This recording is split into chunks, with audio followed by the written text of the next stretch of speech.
Arratsaldeon, ongi etorriak. Florena Oiz naiz, Iratzar Fundazioaren zuzendaria, eta egokitu zait lehen mintzaldi hau egitea. Ongi etorriak, bai hizlariak, baita bertan edo etxetik jardunaldi hauetan parte hartuko duzuen guztiak.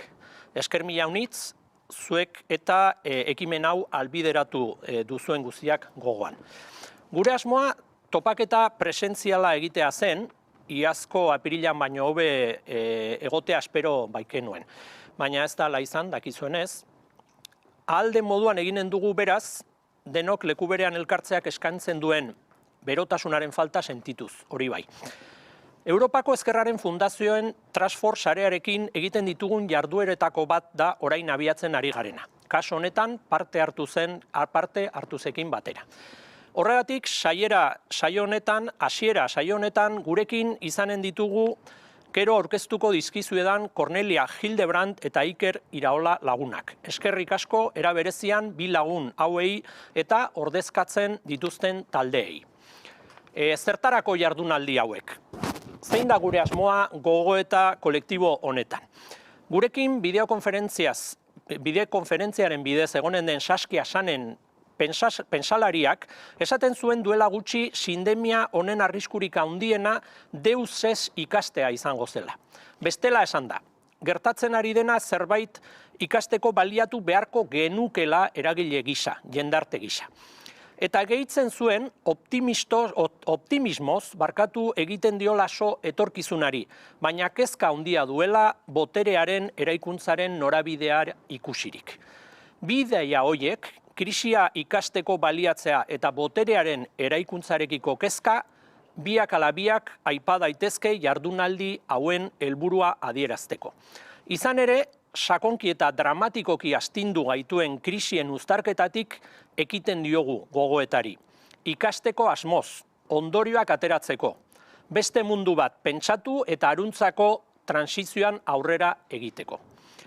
Deslurreratze haututzat ezaugarritua izan da kapitalismoaren mutazio neoliberala. Kapitalak jakin badaki eskalek ezberdintasunak dituztela funtzionaltasunaren ikuspegitik, eta iraganeko mihistaketak urratu ditu, arau berriak inposatzeko. Estatuak kolonizatu ditu, bere menpe jarri nahian, instituzio batzuk ahulduz eta beste batzuk, kontrol demokratikotik urrunen daudenak, hots, indartuz, baita instituzio berriak sortuz ere. Une berean, alternatiben eraikuntzaren aukera bera ere suntsitu nahi izan du.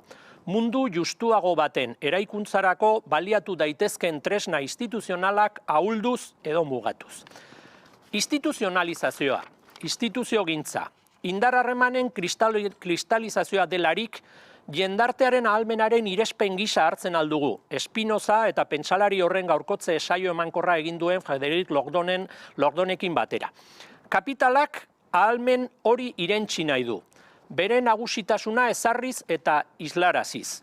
Wendy Brownek eta Jule Goikotxeak azpimarratu dute, demokraziaren kontrako ofentsiba privatizatzaile orokorren garaietan bizi garela. Dagoen demokrazia mugatutik haratago, demokraziaren sakonketa aukera guztiak ezabatu nahi dituztelarik. Kin Slobodianek erakutsi digunez, neoliberalismoa instituziogintza eredua da. Instituzioa dugu, beraz, bizitza eta kapitalaren arteko lehiaren esparruetako bat, eta ez bigarren mailakoa. Instituzionalizazio prozesuak lehia esparruak diren heinean, eragileek borroka egiten dute beren ereduak nagusitzeko. Testuinguru honetan, makroa eta mikroa uztartzen dira, baita korapilatu ere. Mundu mailako erantzunak behar ditugula ezin uka. Mundu mailakoak baitira galdera eta arazoak, larrialdi, klimatiko, ekologiko, zibilizazionaletik hasita. Baina eskala globalak dira gaur egun, kapitalak gehien kolonizatu dituenak. Globalizazioaren forma historikoa krisia larrian badago ere. Ezkerra eta emantzipazioaren indarrondako alta lurraldeari lotutako eskalak dira funtzionalenak, eta horietatik eskalatu behar dugu orokorretara. Badago, beraz, borroka orokorren eskala auzia, lurraldearekiko lotura eta komunitatearen eraikuntza eta birrekoizpenaz loturik dagoena. Izan ere, ez da gauza bera inperio bat edo subordinatutako herri baten estatua eraikitzea, biak ala biak estatugintza prozesuak izanik ere. Ederki dakigu hau estaturik gabeko herrietan, gure instituzionalitatea subalternoa delako burujabeak ez garelarik. Garai bakoitzean, garaiko erronken testuinguruan uztartzen da instituziogintza. Zein da berriz gure garaiaren testuingurua? Bistan denez, argazki atera nahi dugun bitartean mugitzen da errealitatea, deitzen dugun hori. Zer esanik ez, sindemia honen astinaldian barrena. Diagnostiko kritikoa, alternatiben formulazioa eta eraldaketa bide zehatzen proposamena eta gauzapena inoiz baino beharrezkoak dira edonola ere. Kapitalaren esparruko eragileek esperimentazioari heldu diote sindemia honetan ere. Bizkor ari dira, esaterako, osasungintzaren negozio aukera eta kontrol sozialerako tresna berriak sortuz, jendartean zabaldutako beldurrak probestuz. Berrikuntza eredu eta taupada horiek ez dira gureak, jakina, baina badugu zer ikasi kapitalaren trebezia hoietatik. Bestela esan da, ekinen diogu guk ausardiaz forma berrien esperimentazioari, badugu nundik abiatu, oparoa baita orain arte egindakoa, bai Euskal Herrian, baita Europan eta munduan ere. Bukatu nahi dut, ene harrera gogoetatxo hau. Lehia bikoitza da, egungo instituzioen eraldaketa batetik, eta instituzio berrien eraketa eta sedimentazioa bestetik. Indar harreman berriak eraiki behar ditugu horretarako, eta une berean, egungo instituzionalitatean ere borroka egin beharko dugu, indar eraldatzaileak biderkatzeko. Instituzionalitate berriaren funtzionaltasun historikoan datzagakoa, maila batean, eta horretarako egitasmo askatzailearen oinarriekiko leialtasunaz batera, bideragarritasuna izanen da funtseskoa. Hitzetatik haratago, aldaketaren zerumuga errotzen alduten aldaketak behar ditugu. Olatu autoritarioak gure gainetik pasatzea galarazi nahi baldin badugu. Hauxe da gure asmoa jardunaldi hauekin, eta beraz iritsi da hitzaren txanda pasa egiteko unea, eta hasiko gara Connie Hildebrandekin, barkatu nire ahoskapena. Connie Marga Ferrerekin batera Transform Europaren kolendakaria da, alderdi politiko eta herri mugimenduen aholkularia da, eta parte hartzen du ere Rosa Luxemburg Fundazioaren jendarte azterketa kritikoaren institutuan barkatu. Connie, mesedez, nahi duzunean hitza zurea da.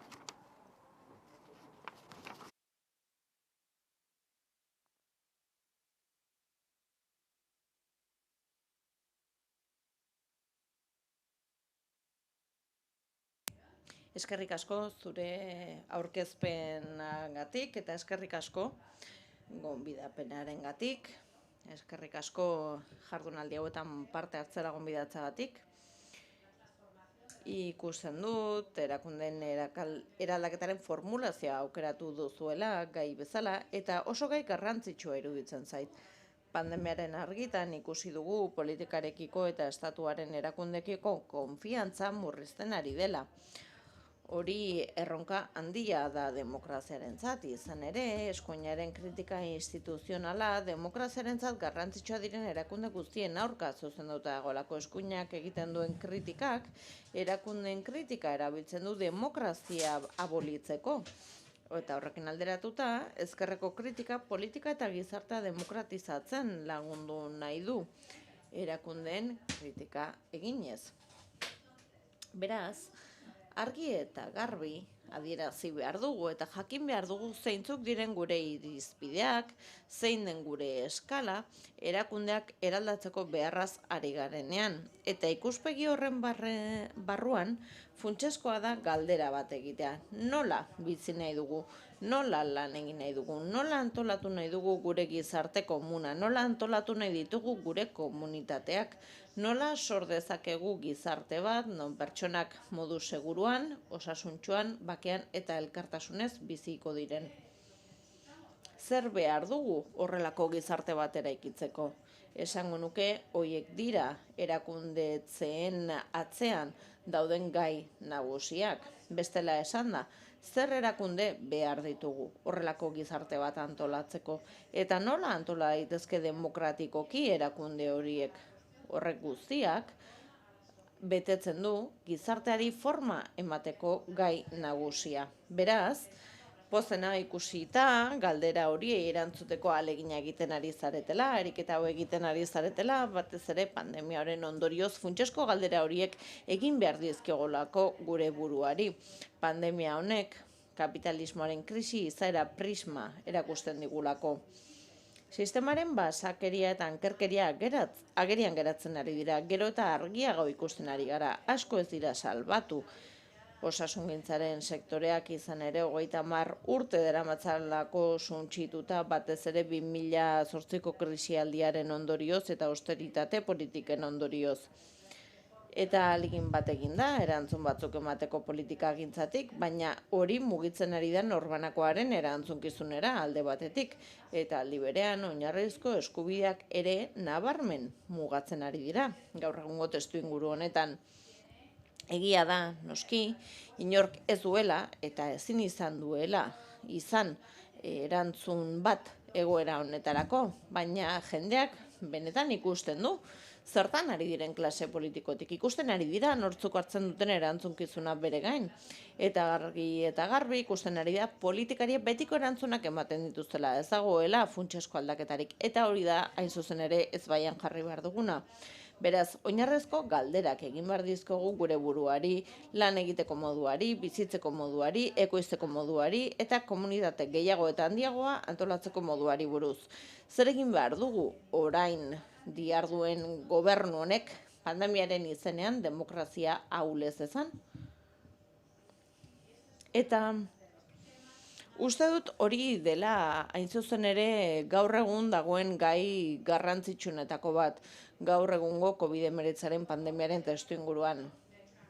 Eta orain Transform Europe buruz hitz egin nahiko nuke, labur-labur. Ez dakit proiektua ezagutzen duzuen, elkartea ezagutzen duzuen, Transform 2003an sortu zen, Porto Alegreko munduko foro sozialean. Gaur egun, 22 herrialdek eta 55 erakunde Europarren sarea da, gure sarea irabazi asmorik gabeko erakunde, instituto, fundazio eta gizabenako independenteen proiektu kooperatibo bat da. Transform, Europako ezkerreko alderdien oinarri politikoa da. Aktiboak gara, hezkuntza politikoaren eta analisi zientifiko kritikoaren eremuan, eta aktiboak gara ere lankidetza sare gisa. Gure lan antikapitalistarekin sistemaren alternatiba sozial baten alde lan egin nahi dugu, herrien arteko harreman baketsuei ekarpen bat egin nahi diegu egungo munduaren eraldaketa sozioekologikoan laguntzeko. Eta beti helburutzat izaten dugu demokraziaren gai hori eta beti jorratzen dugu batez ere ikusita eskuin muturrak zer nolako bilakaera duen gaur egun eta zer nolako antolaketa duen gaur egun. Gure xede eta balioen artean daude gerra, kapitalak lanaren gainean duen nagusitasuna, bidekabekeria soziala, patriarkatua, nagusitasun imperiala eta militarismoa gainditzea, bai eta arrazakeria ere. Gure lanaren helburua da elkarte bat sortzea, zeinak lan egingo duen gizabanakoaren askapenaren alde.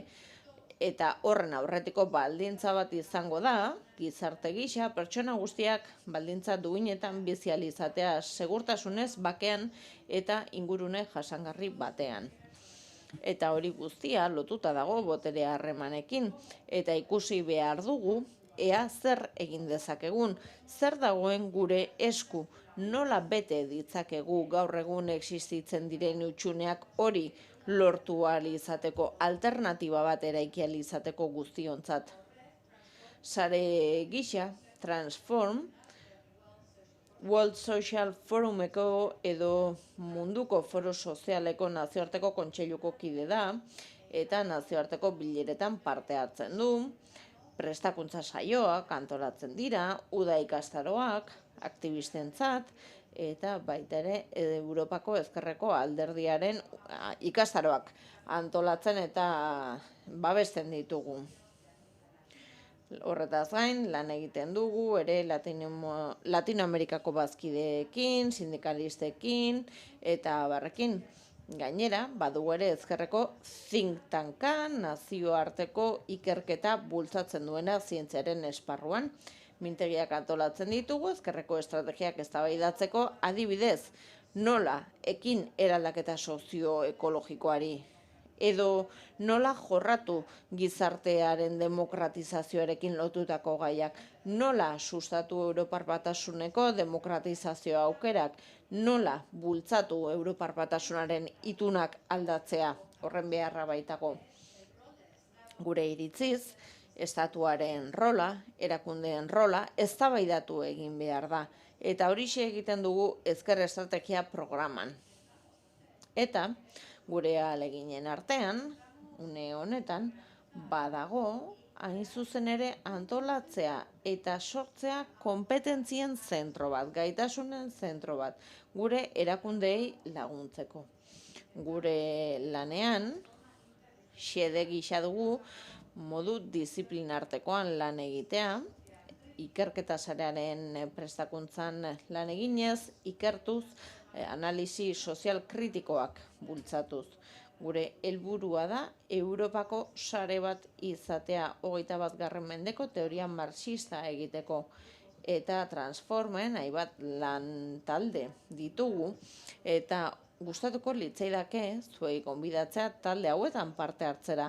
Hainbat ditugu, badugu bat eraldaketa produktiboari eta sozioekologikoari buruz, badugu ere beste bat Europako ezkerraren ikuspegi estrategikoa lantzen duena, erresuma batuaren estrategia lantzen duena, badugu ere teoria marxistari buruz, feminismoari buruz, ezkerrari buruz lan egiten duen talde bat, edozeinetan parte hartzera gonbidatzen zaituztet. Eta gure helburua ere da sare gehiago sortzea, sareak indartzea Transformeko kideen artean, gure lanen artean, hainbat proiektu daude, 2022 arteko proiektuak ditugu une honetan mahai gainean eta beti lehenetsi egiten ditugu lankidetzaren arloko proiektuak. Gure helburua da lankidetza handiagoa izatea gure erakundeen artean. Gure erakundeak konektatuta egotea nahi dugu. Gure helburua da sare lana indartzea, sare lan gehiago egitea Transform sareko kide guztien artean. Eta berriro esatea, benetan pozik gaudela Iratzar Fundazioa gure sareko kide delako, bide hau elkarrekin egiten ari garelako, eta horrexegatik berriro gonbidatu nahi zaituztet, gurekin etortzera mesedez zatozte, egin ezazue bat, gurekin eta lagundu gaitzazue eraldaketa horretan. Amaitzeko, honena opa nahi dizuet, jardunaldi hauetarako, parte hartzaileei, hizlariei eta antolatzaileei honena opa dizuet, eta berriro ere esatea, bizitza pertsonaletan ere noski honena opa dizuedala. Mila esker. Bai, eskerrik asko, koniku ere asko pozten gara, zuekiko elkarlana dela eta estimatzen dira zure hitzak, estimatzen dira zure ekarpena, baitare luzatutako gonbidapenak ere, aintzate hartuko ditugunak. Baliatu nahiko nuke une hau ere itzultzaileak eta jardunaldi hauen eremu teknikoan dabiltzan eta zabiltzaten guztiak ere agurtzeko eta zuen lana eskertzeko, ezinbestekoa baita hau aurrera egiteko, eta aurrera eginen dugu, eta orain Iker Iraola dugu, parte hartuz ikerketa taldeko kidea, soziologian lizentziatua eta doktorea, eta zehazki parte hartuz ikerketa talde honetan azpitalde batean dabil batez ere, nazioa, estatua eta demokrazia izenekoa. Mila esker era berezian ere gurekiko elkarlan hau dela eta zurea da hitza. Osondo, mila esker.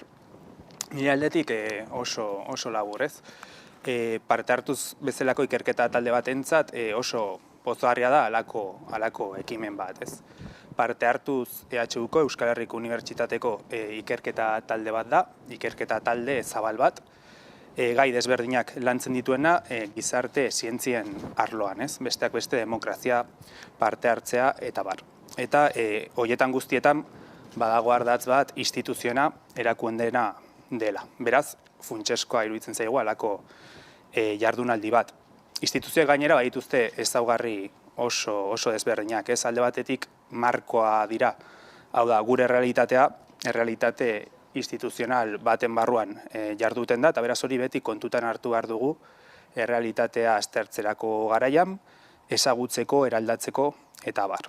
Baina horrekin batera instituzioek badaukate beste ezaugarri bat esan dezagun, paradoxikoa edo ambivalentea izan daitekena, ez? Badira aldaketak edo eraldaketak bultzatzeko edo laguntzeko katalizatzaileak batzutan izan daitezke, eta izan daitezke aitzitik mugatzailea edo nolabaiteko limite bat. Horregatik da hain garrantzitsua instituzioak ere aztertzea, ez? Gai guzti hauetan. Bueno, horregatik parte hartuz bezalako ikerketa talde batentzat halako jardunaldiak beharrezkoak eta ezinbestekoak dira. Batez ere, egunerokoan eragiten diguten errealitateak eta aztertzea funtseskoa delako da. Joko zelaia ezagutza funtseskoa delako, berau ezagutzeko eta berau aldatzeko. Eta aldela horrelako markoak bereziki interesgarriak iruditzen zaizkigu, errealitate horiek patxadaz eta behar den lasaitasunez aztertu izateko.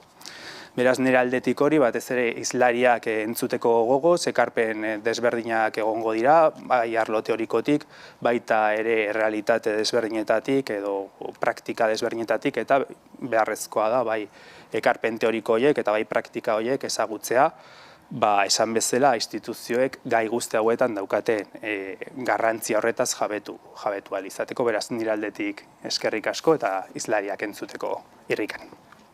Mi esker, Iker eta mi esker parte hartuz ikerketa taldeari estimatzekoa da zure ekarpena ere, biztan da instituzioen ezaugarritze paradoxiko horri erreparatu behartzaiola eta biztan da ere azpimarratzen ari garenez instituzio gintzaren inguruan gure garaiko lehia importanteak nolabait korapilatzen ari direla.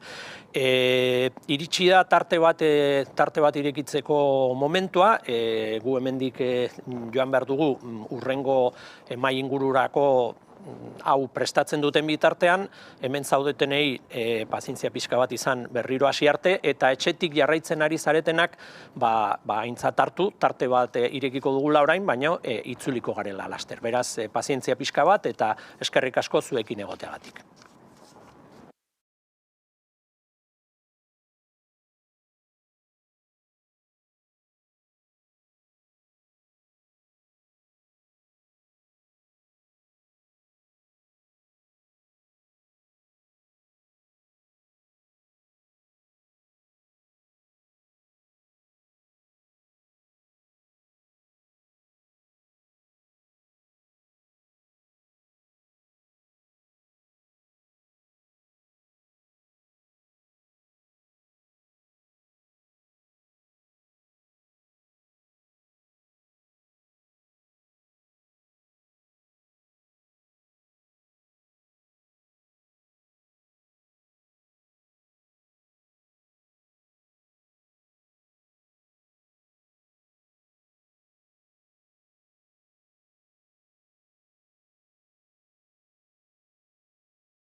Arratsalde on guztioi, berriz ere hemen gara, instituziongintza eraldatuz jardunaldietan, eta oraingoan COVID osteko estatu desordenaren aroan izeneko hitzaldia edo izango dugu. 3 hizlari ditugu hemen, eta gure asmoa izango da lehen ere konik esan duen bezala jende gehiegi ari da salbatu gabe hiltzen, eta Florenek ere aipatu duen bezala geroago hitz egingo duen Saskiak esan ohi duena, hori ez, guzti honetatik irakaspenen bat edo atera beharko genukela, ez? Eta gaurkoan hortan saiatuko gara, 3 hizlariekin, Ane Irazabal dugu alde batetik, beste aldetik Jon Azkune eta Txetxe Etxeberri. Ane Irazabalekin hasiko gara, egingo dugu bideokonferentzia bidez. Ane Irazabal Elkoro Barrutia, arrasatearra, nazioarteko gaietan aditua den kazetaria da, historian eta ikusentzunezko komunikazioan lizentziatua, ekialde hurbilean hasi zuen bere ibilbidea, Palestinan lehenik eta Egipton gero, eta azken urteotan migrazioaren drama kontatu du Mediterraneoan eta Europan. Egun Erroman bizi da eta bertatik kontatu du pandemiaren eztanda guztia azken urte honetan. Freelance bezala lan egiten du eta besteak beste Rairentzat, Italiako irrati telebistarentzat eta Euskal irrati telebistarentzat egiten du lan. 2016an milaka errefuxiatuen ibilbidea jarraitzen zebilela, Grezia eta Mazedonia arteko muga legez kanpo zeharkatzegatik atxilotu zuten. 2017an Euskal kazetari saria jaso zuen eta Argia eta Eurobaskeren sariak ere jaso ditu. Hain zuzen ere, azken hau, 2019an Cosimo Caridirekin batera zuzendu zuen Aulat esiak gainditu dokumentalagatik jaso zuen. Eta ikusita, Anek nazioartean izan duen esperientzia guztia, lehenengo galdera berari egingo diogu. Ane, mundu mailako politikagintzan aritua zaren neurrian, nola ikusten duzu gaur egun mundua? Zeintzuk dira zure ustez ematen ari diren joera nagusiak, eta hamarkada luzetan munduko ordenaz hitz egin izan da, une honetan horretaz hitz egin daiteke, ala desordenaz hitz egitea da egokiagoa, zurea da hitza, Ane. Arratsalde on denoi, lehenik eta behin eskerrik asko gonbidapenarengatik. Egia da, ni nahiko etxituta nagoela pandemiaren lehen urte hau pasatu ostean, inguruan eta baita ere nazioartean ikusten ari naizenarekin. Hasiera batean, honek guztiak eztanda egin zuenean eta gainera niri Italiatik tokatu zitzaidan dena kontatzea, egia da hasieran Txinan ezagutzera eman zela, baina kolpez kolpe aurrez aurre ikusi genuen lehen aldia edo Europan pandemiari aurre egin genion lehen aldia Italian izan zela, ez? Eta hasiera batean esan zen, nolabait guzti honek pertsona hobeak egingo gintuela, eta asko ikasiko genuela kolektiboaren inguruan, benetan gauzek zuten garrantziaz, eta konturatu gara, ez dela horrela, ez? Batez ere azkenengo hilabete hauetan, berekoikeria, individualismoa nagusitu direla kolektiboaren gainetik, eta hau, osasunaren ikuspuntutik, baita ikuspuntu sozial eta politikotik ere, ez? Ikusten ari gara hau, oraintxe bertan, txertaketa kanpainarekin, mundu mailako txertaketa kanpainarekin, baina baita bere garaian duela urtebete lehenengo konfinamendua ezarri zenean, eta gero etorri diren bigarren, hirugarren pandemiaren olatuekin. Eta orduan, nola ikusten dut mundua, klaro. Hasieran esan dudan bezala nahiko etxituta nago egoerarekin. Ikusten ari naizelako alde batetik berria ezen zerbait, hau da, ipar hemisferioaren eta hego hemisferioaren arteko banaketa gero eta handiagoa. Demagun elitea beratsaren eta pobreen artekoa, eta ipar eta hego hemisferio hori ikusten ari gara ipar herrialdeetan baita, hau da, egoera privilegiatuagan dauden herrialdeen baitan ere periferiek, hau da, migratzaileek, espetxetako presoek, etxegabeek, bizi duten egoera gero eta okerragoa delako. Nik gehien bat Italian azken urtean ikusi dudan egoerari buruz hitz egingo dut, ze zoritxarrez ez dut aukera handirik izan Italiatik ateratzeko azken urte honetan, baina hemen esaten da 400.000 familia inguru pobrezian erori direla azken 12 hilabeteetan. Eta hau, ez dira estatistika hutsak. Nik Erromatik bidaiatzen dudanean edo pasiatzen dudanean, batez ere Tiber ibaiaren inguruan azpian eta baita Vatikanoaren plazaren o San Pedro plazaren inguruetan, gero eta pertsona gehiago ikusten dira hor lo egiten eta gaua pasatzen, ez?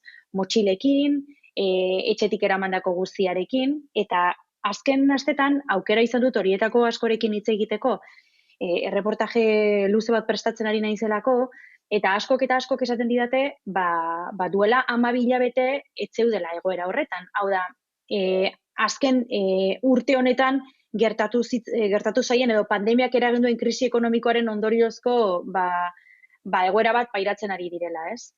Eta gobernuz kanpoko erakundeekin, kasu honetan ez dakit Gurutze Gorriarekin, San Egidio komunitatearekin, mugarigabeko medikuekin hitz egitea besterik ezago konturatzeko zein den benetan Italiak bizi duen krisi politiko eta sozial izugarria eta eztanda egiteko zorian dagoena. Gero, ni agian azkenengo urte hauetan migratzaileen gaia batez ere landu dudalako, eta hori izan delako nik bai Italian eta Ekialde Hurbilean eta Balkanetan, Grezian eta Serbian, Bosnian gehien jarraitu izan dudan gaia. Ikusten ari naiz pandemia erabiltzen ari dela aitzakia bat izango balitz moduan, traba burokratiko handiagoak ezartzeko. Hau oso agerikoa da, adibidez, itsasoan, Mediterraneo itsasoan egiten ari diren erreskateak aztertzerako orduan. Ikusi duguna da, azken urte hauetan, Europako Batasunak instituzio publiko gisa ez duela bere erantzunkizuna bete, hau da, itsasoan migratzaileen erreskaten erantzukizuna utzi duela esku pribatuen esku, eta kasu hauetan gobernuz kanpoko erakundeak edo salbamendu ontzi edo gobernuz kanpoko taldeak izan dira erantzukizun hori bete dutenak edo betetzen ari direnak, eta pandemiak egin duena da egoera hori guztiz okertu. Zergatik, alde batetik ikusten ari garelako lehen aipatu ditugun traba burokratikoak, hau da, badaudela gero eta gehiago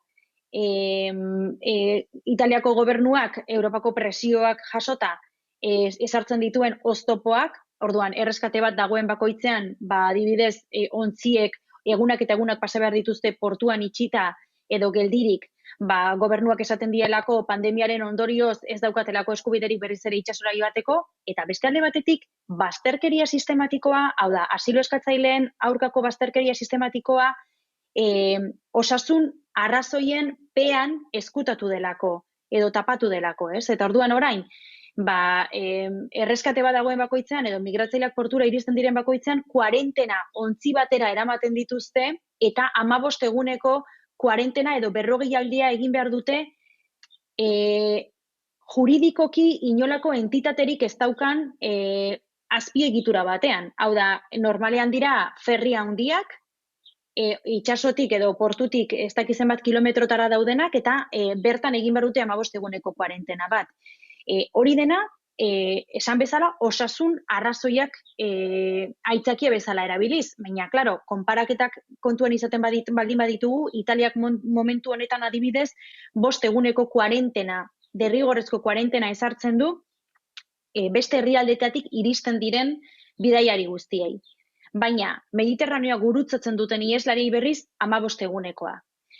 15 eguneko kuarentena hori egin ostean, lehen babes humanitarioa lortzeko behar ziren demagun papeleo edo beharrezko tramite administratibo guztiak izugarri luzatu dira. Eta orduan, ikusten ari garena da, lehen aipatu dudan sozialki periferiak diren gizarteko bazter horiek gero eta urrunago daudela, ez? Eta gero eta gutxiago bizi direla daudela sistema politikoaren baitan. Eta pandemiak sortu duena izan da, talde horiek gero eta gugandik urrunago egotea, ez? Txertoaren diplomaziarekin edo txertaketa kanpainarekin ere gauza bera ikusten ari gara. Herrialdeak ez dira, migratzaileak, kasu honetan Italiari buruz hitz egiten ari naiz, baina uste dut Serbian eta Europako beste herrialde batzutan ere horrela dela, ez dira asilo eskatzaileak txertatzen ari. Italian oraindik ez dituzte espetxetako presoak txertatu, etxegabekoak txertatzen dituen bakarra Vatikanoa izan da, eta da Vatikanoak erosi dituelako behar dituenak baino txerto gehiago, eta orduan erabiltzen ari da hori etxegabeak txertatzeko. Eta txertoaren diplomaziak eragin duena izan da, lehen aipatu dugun ipar ego hemisferioen arteko banaketa hori ere gero eta gerikoagoa izan dela. Ikusten ari garelako adibidez, fabrikatu diren txertoetako asko ez direla, nola esango nuke, ezin direla erabili herrialde askotan eskatzen dituen kontserbazio baldintzen ondorioz, ez? Asko eta asko 0 gradu azpitik kontserbatu behar dira, herrialde askotan hori ezinezkoa da aurrera eramatea, eta ikusten ari garena da, txertoaren diplomazia horren ondorioz, datozen hilabeteetan, eta hau niri gustatuko litzaidake azpimarratzea, ze jende asko galdetu dit zer nolako aurreikuspenak egin daitezkeen, eta nik uste dut bizi dugun momentu honetan inoiz baino zailagoa dela aurreikuspenak egitea, ez? Baina ikusten ari naizena da, txertaketa kanpaina aurrera doan heinean, datozen hilabeteetan ikusiko dugula izugarrizko desfasea. Bi errealitatean artean eta erritmo desberdinetara dabiltzan bi munduen artean, ez? Eta horrek eragingo duena da toki batzuetan agian errekuperazio ekonomikoa edo aktibitate ekonomikoa berriz ere berrezarri egingo dela, eta beste batzuk oso atzean geratuko direla, ez? Eta zentzu hortan, bi abiadura horiek gizarteko eta politikako esparru askotan ikus daitezke.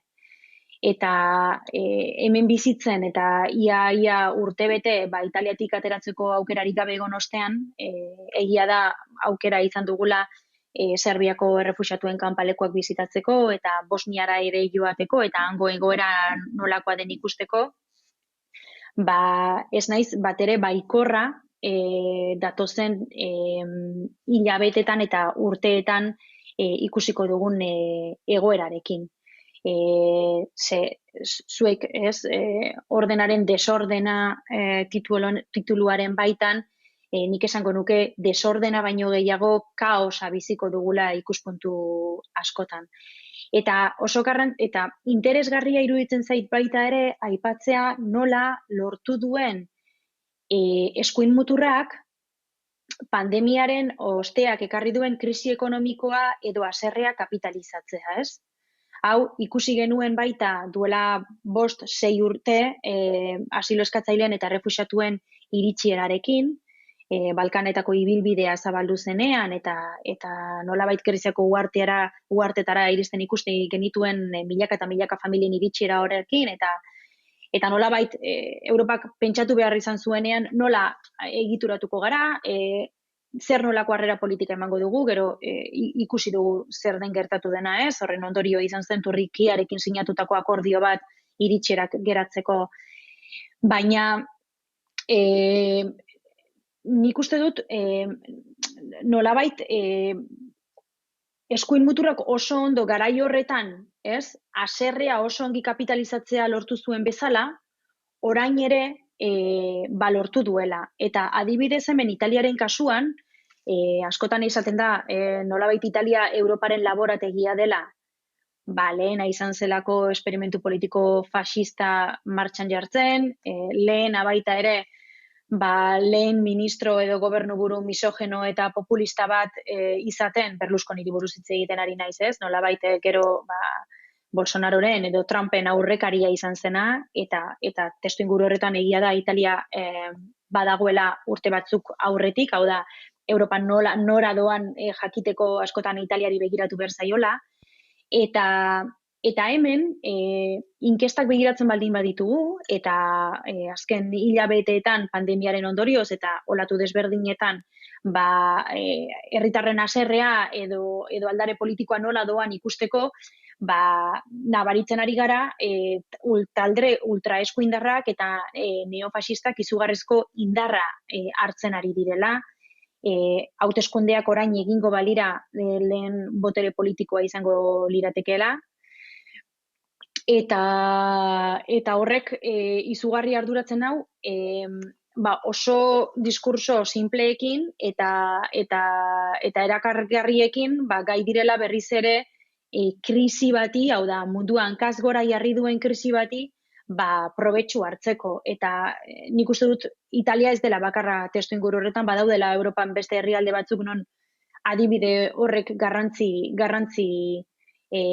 handia daukan, ez? Eta horrek egia esan ardura handia eragiten dit. Eta gero, nik uste dut geopolitikari buruz, geopolitikaren inguruan azterketa bat eginez gero, ikusten ari garena da Europaren gainbehera bat.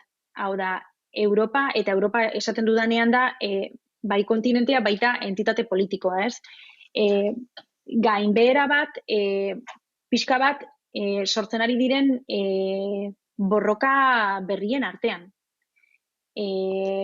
Estatu Batuen eta Txinaren arteko gerra komertziala argi dago nola ari den pixka bat markatzen botere borrokak, mundua aldatzen ari dela testu inguru horretan, eta nik uste dut Europak bere protagonismoa, edo Europa bere protagonismoa galtzen ari dela, ez? Eta hor, gure ikuspuntu, nik esango nuke, eurozentrista ere, kolokan jartzen ari dela, eta guk ere, nolabait testu inguru horretan gure buruari ere, galdera asko egin beharko dizkiogula, ez?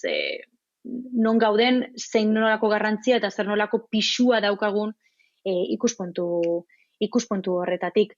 Lehen, aipatzen ari nintzen, txertoaren diplomazia eta ahaztu zaita aipatzea ere, txertoaren diplomaziak ekarri duen merkantilismoa, ez? Hau oso argi ikusten ari gara txertoaren turismoarekin, hain modan jartzen ari den txertoaren turismoarekin, eta nor jar daiteken edo noren esku dagoen hori, ez? Eta oso interesgarria iruditzen zait aipatzea, testu ingorretan badaudela bi adibide, bata Kuba eta bestea Serbia, txertoak doainik eskaintzen ari direnak, atzerritar guztiei. Eta hor bai sor daiteke beste adibide bat, ez? Hau da, aipatu dudan adibide edo aipatu dudan gailentzen ari den eredu nagusitik pixka bat ateratzen den beste adibide bat, ez? Hau da, txertoak doainik jartzeko aukera bat, eta txertoak beste herrialde batzuetara doainik bidaltzeko beste adibide bat. Ez dakite, pixkate ideia pila bat aipatu ditut, baina nik uste dut oso, lehen aipatu dudan bezala, oso zaila dela aurreikuspenak egitea, zen eri duela urtebete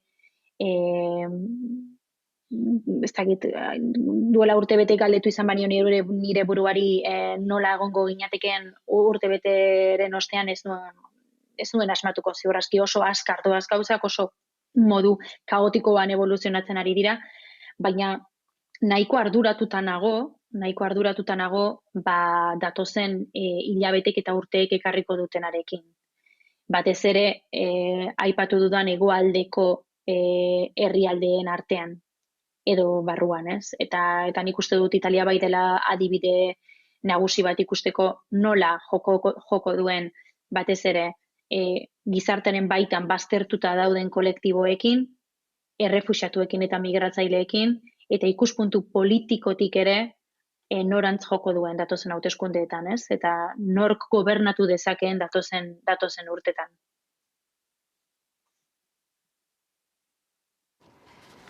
Oso ondo, eskerrik asko Ane, zure ekarpenagatik. Orain Joni emango digu hitza, Jon Azkune Torres, politika zientzietan doktoregoa egiten ari zela egonaldiak egin zituen Edimburgo eta Bartzelonan. Gaur egun EHUko politika eta administrazio zientzietako departamentuko irakaslea da eta parte hartuz taldeko ikerlari. Bere ikergaiak demokrazia, estatu teoria, politika konparatua eta teoria politikoa dira. Hainbat argitalpen ditu eta azpimarratzekoak dira Europar Batasunaren baitan Eskozia, Katalunia eta Euskal Herriaren burujabetza eskaeren ingurukoak. Kaixo Jon, atxaldeon, eskerrik asko etortzeagatik. Jon, zu zientzia politikoetan aditu gisa, eta oantxean entzun dugu, ez?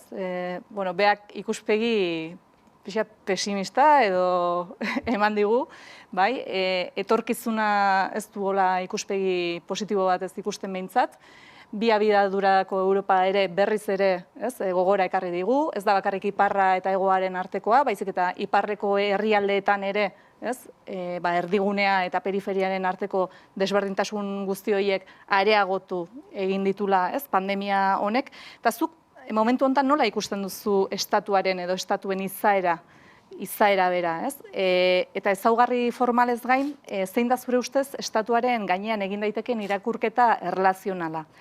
Eta guzti honetan, ze paper dauke demokraziaren kontzeptuak? Arratsaldeon, eskerrik asko guztioi, eskerrik asko etortzeagatik, eskerrik asko Transform sareari eta Iratzar Fundazioari gonbidapenagatik, eta tira, eskerrik asko Jon egin didazun aurkezpenagatik.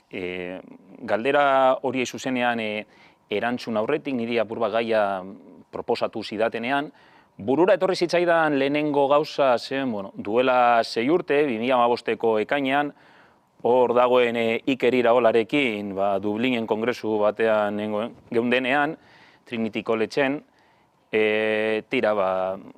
kongresuaren ostean, osteko horietan, batean hainbat pinta hartu ostean hor bat zeuden, Paul Antxasen jarraitzaile ziren Espainiar ikerlari batzuk, eta garagardo batzuk bota ostean hasi ziren oihukatzen.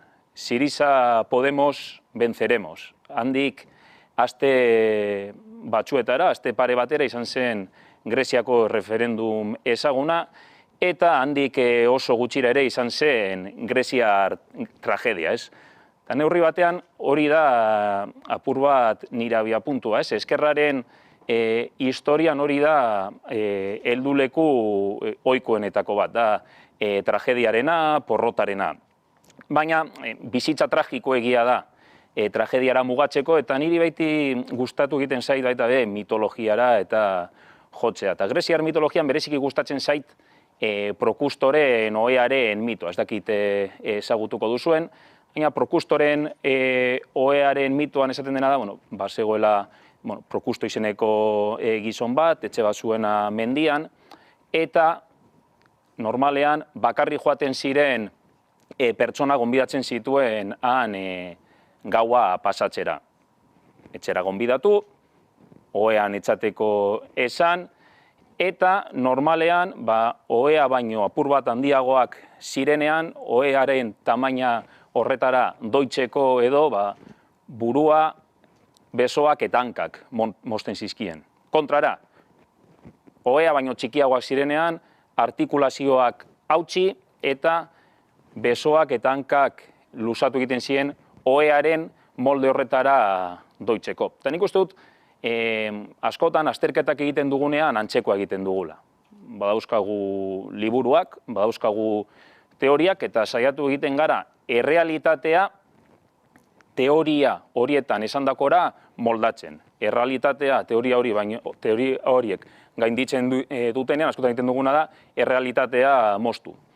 Errealitatea teoria hori baino apur bat murritzagoa denean, egiten duguna da errealitatea luzatu, kontrakoa egin behar dugunean.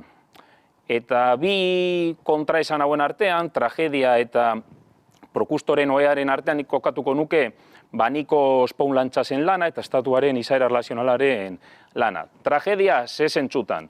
Neurri handi batean, belaunaldi oso baten, 78ko maiatzaren belaunaldiaren porrotaren testu inguruan idatzi zituelako bere lanik garrantzitsuenak. Garaikide zen Daniel Ben-Saidek esan zuen, la historia nos comía la nuca, hau da, hor bertan bazegoen iraultzan, bazirudien iraultza egingo zutela.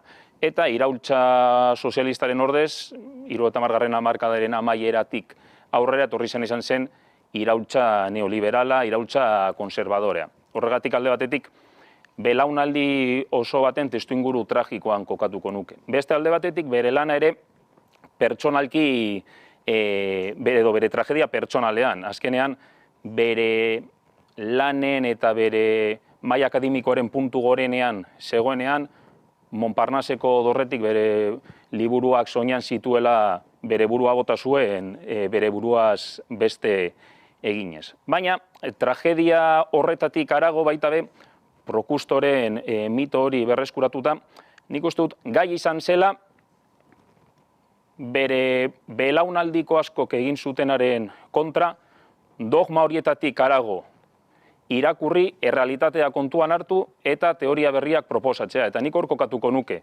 marxismoaren teoria, estatuaren teoriaren baitan, bere garaian nagusi ziren dogma horiek hautsi, eta esatea estatua erlazio sozial bat zela, estatua harreman bat zela. Gehienek zer zen esaten zutena, batzuk esaten zuten estatua zela tresna bat, burgesiaren tresna bat. Eta burgesiaren tresna bat zen neurrian, ez egoela zereginik. Beste batzuk esaten zuten estatuak bazeukala bizitza propio bat, subiektu bat zela. Subiektu hori zegoela beti burgesiaren esanetara. Eta berak esaten zuena zen, ez zela ez, subiektu bat ez tresna bat, erlazio sozial bat zela. Eta nik, honi buelta batzuk ematen nioen bitartean gogoratu nuen duela aste pare bat Gipuzkoa gorria izan baino lehenago, Gipuzkoa bat izan da Pitinba gorria, ez Larregi, uste duguna baino gutxiago, baina orain benetan gorria, ofizialki gorria den hau sartu baino lehenago, Zumaiako Flisean egoteko aukera izan nuen, eta neurri batean estatuaren Paul Antxasen eta estatuaren teoria erlazionalaren oinarriak bergogoratu zizkidan. Ze zentzutan, guk, Flisa ikusten dugunean, ikusten dugu, karagarri polita dela, dagoela paseotxoa, hor harriak, eta bar, eguraldi honarekin are hobeagoa. Baina, apur bat sakonago aztertuta ikusten dezakegu horren atzean zer dagoen. Eta zer da horren atzean dagoena? Horren atzean dagoena da, milioika urteetan, egon diren eragin fisiko ezberdinen arteko talkaren ondorioa. Ze ondorio? Alde batetik, mendeetan zehar, milaka urteetan zehar, metatutako, jaulkitutako, harri, kare-harri eta produktu ezberdinen jaulkipena. Baina horretaz gain, indar ezberdinen arteko talka. Iberiar plaka tektonikoaren eta Europar plaka tektonikoaren arteko talkaren ondorioz, agerian geratzen den Flisa da, Zumaiako Flisa. Eta neurri batean, estatua antzekoa da. Zuk estatua badirudi beti hor egon den zera bat dela, ikus dezakezu, badaude erakunde batzuk, baina Paul Antxasek esaten diguna eta estatuaren ikuspegi erlazionalak, harremanezkoak esaten diguna da, estatua ez dela beti horrela egon den gauza bat, baizik eta dela, iraganeko aldez horretik emon diren borroken arteko eta talken arteko ondorioa. Aldez horretik egon dirain bagatazka, aldez horretik egon dirain bat talka.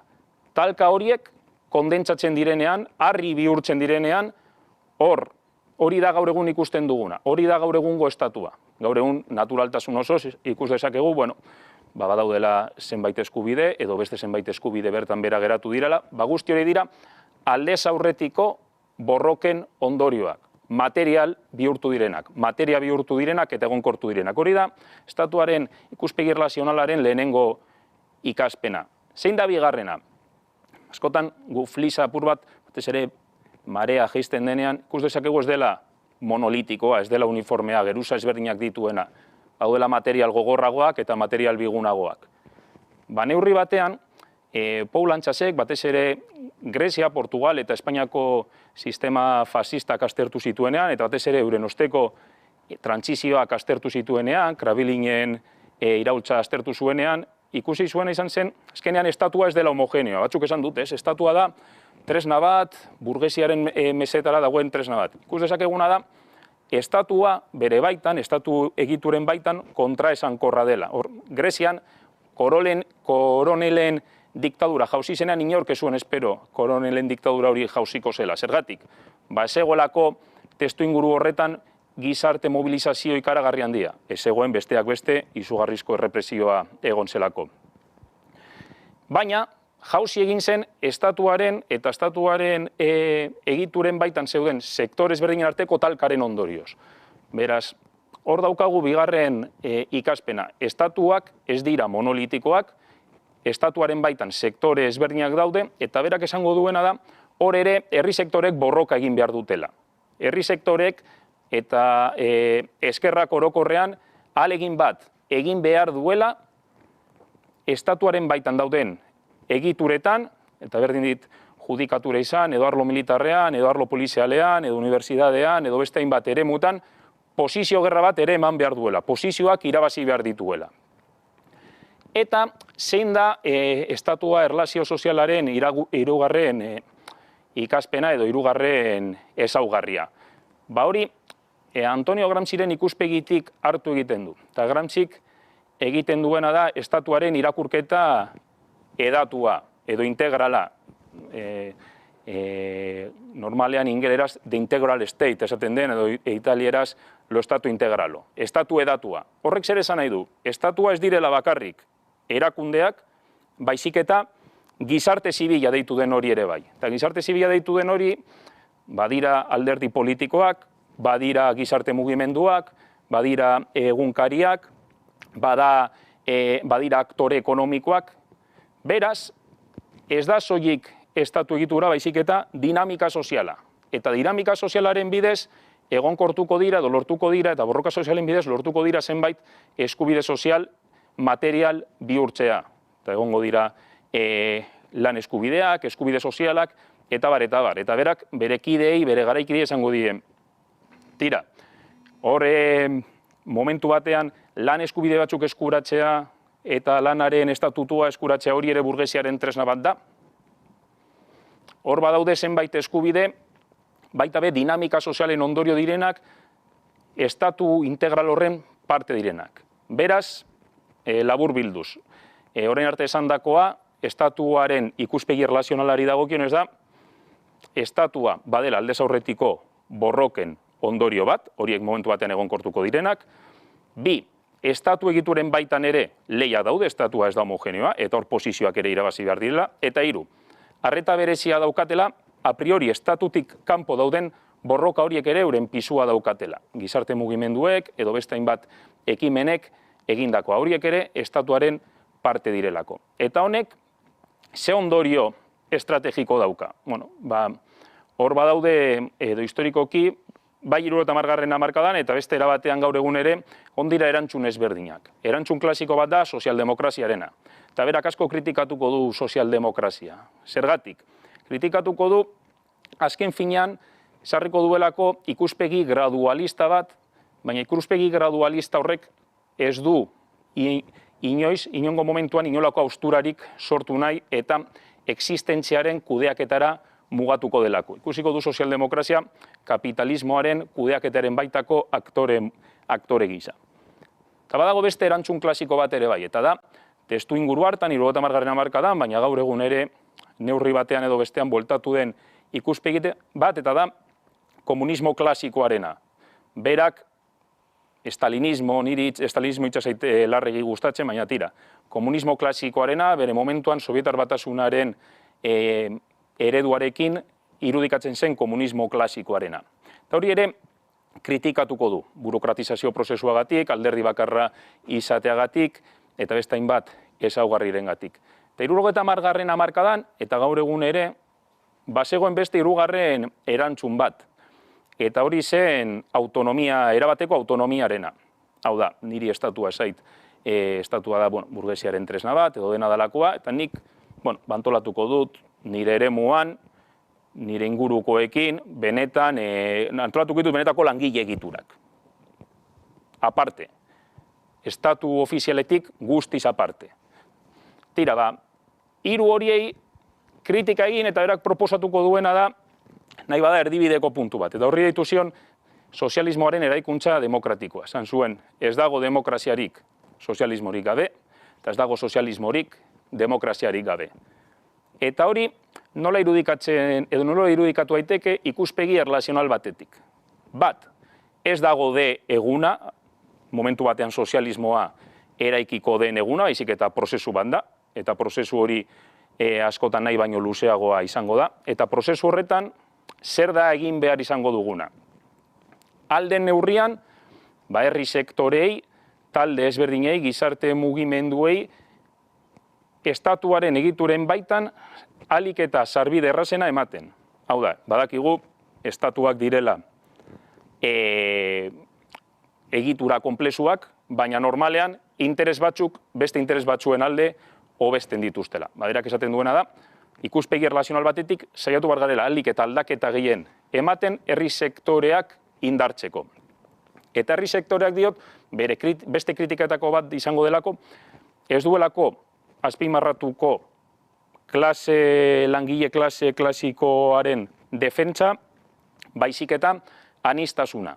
Aniztasuna gizarte mugimendu ezberdinekin eta herri sektore ezberdinekin. Eta hor daukagu hirugarren elementu bat. Eta da, banaturik dauden sektore ezberdinen artikulazioa. Ez da langile klase zurrun bat, baizik eta sektore anitzak artikulatzearen beharra. Eta azkenik noski, baita be, hainbat politika publiko eraldatzaile sustatzearen beharra. Tartean, hauteskundeak irabaztearen beharra ere bai. Hori era oso laburtuan. Eta honek, ze forma ardezake? Balde batetik berak esaten duena da, sustatu behar dela demokrazia ordezkatzailea, eta hori, bere garaiko eskertiar batentzat, eta inkluso gaur egungo eskertiar batentzat, badirudi ikaragarria dela, demokrazia ordezkatzailea aldarrikatzea, eta berak esaten duena da, neurri batean hartuko ditut Carlos Fernández Liriaren hitzak, nik uste dut interesgarriak direnak, Marxen hitzak aldi berean hartzen dituenak. Eta Marxek esaten zuen, beltz bat da, soilik testuinguru batean bihurtzen da esklaboa. Josteko makina bat, soilik testuinguru eta baldintza batzuetan sortzen da kapitala. Kapitala den neurrian, gure esplotazioa gotzeko tresna bat da. Baina, bere baitan, izan liteke baita be, gure lanorduak murrizteko tresna bat. Berdina esan genizake parlamentuarekin, parlamentua, eta barkatu, badakit hemen parlamentari bat dagoela, parlamentu bat da, ez du zertan lapurren kobazulo bat izan behar. Justizia administrazioa, ez du zertan frankista eta Opus Deiko kideen etxetxo bat izan behar. Hori horrela izan da, zein da sozialismoaren eraikuntzan eskerraren erronka? Benetan parlamentua izatea, justizia sistema, benetan justizia sistema izatea, eta behar diren aldaketa guzti horiek sustatzea. Eta beste alde batetik, esaten du, ez da, soilik demokrazia ordezkatzailea, baizik eta demokrazia zuzena ere sustatu beharra. Demokrazia zuzena eraiki behar da. Eta nola egingo da hori? Ez daukagu aldez aurretik era bat itxian ulertu ezakegun GPS-erik, lehen esan dugu Prokustoren metaforarekin, ezin dugula errealitatea gure liburuaren moldeetara moztu edo luzatu, baina hor baditugu hainbat pista. Borroka ezberdinetan, borroka ezberdin horiek sustatu eta borroka ezberdinek besteak elikatzea alden neurrian sustatzea. Eta badakigu prozesu hori luzea dela eta prozesu hori zaila dela eta prozesu horrek porroterako aukera asko dituela. Eta hori ikusi dugu greziar tragedia eta hanek komentatu digu Europan bizi dugun tragedia eta hori kontuan hartuta, bai, pesimista izateko baditugu baldintza nahikoa. Baina, esango nuke, inteligentziaren pesimismoaren aurrean, borondatearen baikortasuna ezinbestekoa dela, eta esan genuen moduan, greziar tragedia, Europar tragedia zela, eta Europar tragedia zen neurrian, Euskal tragedia ere bazela, baikortasunaren ikuspegitik, tokatzen zaigun adieraztea da, gu gure txoko txikienotetik, Euskal burujabetzaren aldeko borroka eta euskal soberanismoa indartzea dela Europar soberanismoa eta Europako proiektu sozialista indartzeko alegoria. Eskerrik asko. Oso ondo Jon, eskerrik asko, zure ekarpenagatik. Eta oain hirugarren hizlariakin goatz, Txetx Etxeberri, hemen daukagu. Txetx Etxeberri, Ipar Euskal Herriko hainbat herri tresnaren bultzatzailea da, EHZ Festivala, Lurrama, Euskoa, Euskal Moneta, Batera Plataforma, eta baita Frantziar Estatuko hainbat herri mugimenduren auspogile ere. Alternatiba, klima aldaketaren aurkako taldea, eta erronka klimatikoari aurre egiteko indarkeriari gabeko desobedientziaren alde egiten duen ANV COP21 taldea. Manu Robles Arangiz Institutua Fundazioko arduraduna da, iparraldean, eta ELA sindikatuko zuzendaritzako kidea. Gainera, Enbat aldizkariaren erredakzio taldekidea eta iparraldeko Euskal Herriko Laborantza Ganbarako partaidea. Hortaz guztiaz gainera, Bakearen Artisauak delegaziokidea, Biziko partaidea eta Alda Mugimenduko Administrazio Kontseilukidea. Bueno, eskerrik asko Txetx, guztia hontan, proiektu guztia hauen artean, tarte bat egiteagatik eta gurekin egoteagatik. Eta, Jonek ere, hartu dio, erronka edo anek bota duenari, erantzun bat ere eman du, bere ustez zer den egin beharko genukena, ikuspuntu ezkertiar batetik, berak zioen borroka estatuaren egituretan eman behar dugula, eta egituretatik ere estatu edatua, Gramsciren ikuspuntu estatu edatu hortatik ere eman beharko genukela, eta bada instituzio gintzaren eta herrigintzaren edo herri sektore antolatuek egiten duten lanaren arteko uztarketa egiteko aukera. Jonek Euskal Herria aipatu du, burujabetzaren bidean eraikuntza moduan, eta nik uste dut iparraldean ari zaretela, da, guzti horretan, eta adibideak ere badituzuela urte guzti hauetan egin dituzuenan inguruan. Orduan hori, begirada komunitatean jarrita, ezagutu nahiko genuke zuen esperientzia, eta zure ikuspuntua zentzu horretan.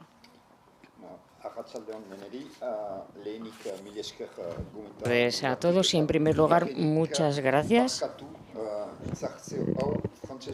Perdón, pero esta intervención lo voy a hacer en francés. Lo siento, pero no nos llega el sonido.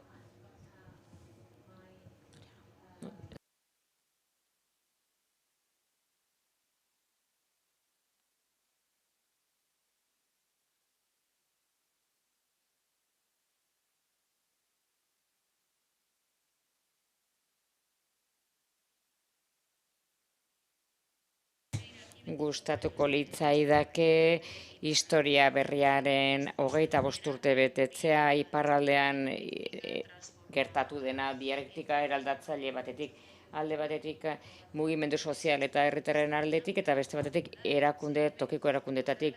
Dinamika partikular hori dago lotuta batez ere iparraldeek bizi duen egoera eta hori kokatua dago 300.000 laguneko eskualde batean, Frantziaren barruan oso jakobinoa eta ultra zentralizatuta dagoena. Beraz, ez du pixurik, iparraldek ez du inolako pixurik. Eta kontutan hartuz Ipar Euskal Herriaren parte dela, militantzia aktivista ekintzaile bat izan du, 60ko hamarkadatik aurrera egon dena, eta baita ere, horregatik Ipar Euskal Herrian dagoenez gero, indartu egin ditu hainbat fantasia, hainbat blokeo ere Frantziar estatuaren aldetik. Beraz, pentsatzea erakundeen hasiera egon litekeela, hau da bide bat hasi beharko litzatekeela erreunifikazioa lortzeko Euskal Herria hegoaldekoarekin eta borondate burujabea duen horrekin, beraz horrek zaildu egin du beti edozein garaipen, nahiz eta txikia izan, beti ere errekonozimenduaren borrokan eta erakundeen existentzia aldarrikatzeko iparralden. Iparralden beste alde batetik bere Pirineo Atlantikoen biztan lehen 45 bizi da bertan. Eta beraz, marko instituzional oinarrizko gutxieneko baten barruan dago. Eta horrek baldintzatzen ditu hauteskunde barrutiak eta tarteko erakundeak, bizitza ekonomiko eta sozialeko arloak batik bat. Beraz, insistitu egingo de biztanleriaren 45% bizi da iparralden. Pirineo Atlantikoko biztanleriak. Desobedientzia zibilaren ekintza bere bat izan zen bereziki pedagogia arloan. Eta horrek azpimarratu egin zuen dimentsio hori, dimentsio egiturazko minoritario hori. Eta azken batean hemen kontua zentzen, 2000 urtean aurrera eman zen ekintza bat. Beti ere 21 eskainu defenditu zirenean Euskal Parlamentuko Kontseilarien artean, popaben guztira 52 zituenak. Beraz, berriz ere esango dut posizio minoritario batean gaudela. Eta abertzaleak, hau da, iparraldeko gizartearen indar transformatzaile nagusia, haiek aldi berean oso minoritarioak dira, berez egitura aldetikan minoritarioa den populazio horretan, bere Pirineo Atlantikoetako departamentu horretan. Beraz, iparralden dugun egoera demografiko eta geografikoak ez du uzten pisua izaten tutelatzen duen estatu horren aurrean. Egoera horrek nire iritziz, bi disposizio estrategika bultzatu ditu Ipar Euskal Herriako abertzale mugimenduen artean, alde batetik aliantzaren logika. Ze badira sentiberatasun politika oso desberdinak, eta badago ere alternatiba popularrak eraikitzeko kontzeptu hori garrantzitsua da. Beraz, bitarteko gutxi ditugu eta itxaropen guztiak ditugu soluzioak lortzeko. Eta egoera horretan gure joera naturala da zerbait eraikitzea oinarritik. Logika hau materializatu egin da bizkor batean, eraikuntza popularraren leheno aldo batean. Oinarritik datozena, Hego Euskal Herrian inspiratuta, badibidez ikastolak, kooperatiba ekonomikoak ere bai, langabeziaren kontra borroka egiteko, gazteen exodoa 60-70 hamarkadan, baina ez gara bakarrik inspiratzen egoalden. Zeren eta garai horretan ere bai, esan genezake tresnak ere sortu zirela, tresna bereziak sortu ziren landagunean, zete baterako, besteak beste, eta helburutza zutenak nekazaritza mantentzea ahalik eta modu burujabeenean. Beraz, logika bikoitza dugu. Hau da, panorama politiko berri bat eskaintzen duena iparralden 2000 urteetan. Eta hor, mugimendu sozial zabal bat lortzen da oso anitza, eraskotakoa, batez ere abertzaleak lideratuta, ezkerreko abertzaleak, eta horrek errebindikatu egingo dute Parisen Pays Basque departamentua sortzea. Mugimendu horren atzean funtzionariak egon ziren, baita erekintzaileak eta joera askotako herritarren atzetik. Beraz, mugimendu komun batzan eta aldi berean beste aldarrikapen batzuk ekarri zituenak, antzeko aldarrikapenak esate baterako euskararen ofizialitatea, baita ere unibertsitate bat sortzea iparralden, baita ere nekazaritza kanbera bat sortzea bereziki iparralderentzat. Eta dinamika honek ere elikatu egingo du mobilizazioa euskal preso politikoak hurbilarazteko. Militante ekintzaile politikari hauek guztiak mota guztietako sentiberatasun politikoetatik datoz eta pixkanaka frustrazio gero eta handiagoa biziko dute etengabe ezetz esaten baitu estatu frantsesak. Ez baitu inola ere inorako kontzesiorik egin nahi iparraldearen existentzia instituzionalari dagokionez. Beraz, sektor hori abertzale izan edo ez, elkarrekin lan egingo dute helburu komun bat lortzeko. Hau da, erakunderiaren eza hori nolabait ordezteko. Eta lehen instantzia batean, egitura batzuk sortuko dira, gizarte zibila elkartu egingo dutenak. Eta horretarako lan egingo da diagnostikoak sortzeko eta baita ere prospektiba egiteko nolabait. Eta horrek garamatza egoera askoz ere subertsuo bat agora. Eta onartezina ez dena aparitzentzat, paradogikoki, nolabait beren intransigentzia horrek mehatxu berriak elikatzen ari da nolabait. Eta hemen aipatu nahiko nuke lehen instituzio nazionala eta paraleloa, hau da, betik gora eraikitakoa, udalbiltza Lizarra Garazi garaian, hau da, biltzar bada, asamblea bada, hautesleen, 7 probintzietako hautesleen sortuta. Eta aldi berean mobilizazio popularra sortzen da Pays-Basque izeneko departamentuaren alde. Eta horre guztiak mehatxu guztiz berria sortzen du estatu jakeu honentzat, eta konponezina den dilema bat sortzen du. Hau da, alde batetik ez du inola ere instituzioak askatu nahi, ez juridikoak, ez bestelakoak iparralden, baina jarrera hori izaten duenean, fronte honen sektoreak bultzatu egiten ditu elkar hurbiltzera eta erakunde bate askoz ere subbertsibo batera hurbiltzera, hau da, udalbiltza, nazionala baita eta gainera alternatiboa da. Udalbiltza. Hau da, eskema berberak utziko du denboran Euskal Herriko laborantza ganbara sortzea, nekazaritza ganbara. Estatuak ukatu egin zuenean nekazaritza ganbera bat sortzea, orduan, garai hortan, instituzio paralelo bat sortu zen iparralden. Eta aldi berean, konponbideak edo soluzioak ezartzen ari ziren nekazaritza ganbera bat sortu izateko, eta aldi berean nolabaiteko mobilizazio iraunkor bat zegoen. Hau da, manifestazio gogor bat sortu zen, presio gehiaginezko hori sortzeko, estatuaren aurrean aldarrikapen instituzional horiek lortzeko. Hautesleak eta ezkerreko eta eskuineko sektoreak mugitu zirenak Pays-Basque departamentu baten alde, eta frustrazio hori partekatzen zutenak estatuaren intransigentziaren aurrean hauxe egin zuten. Elkartu egin ziren Euskal Herriko laborantza ganbara sortzeko. Hau da, estatu frantziarra ahalegindu zenean ekimen hau geldiarazten. Beraz, hautesleak eta gizartearen sektoreak borroka batean sartu ziren.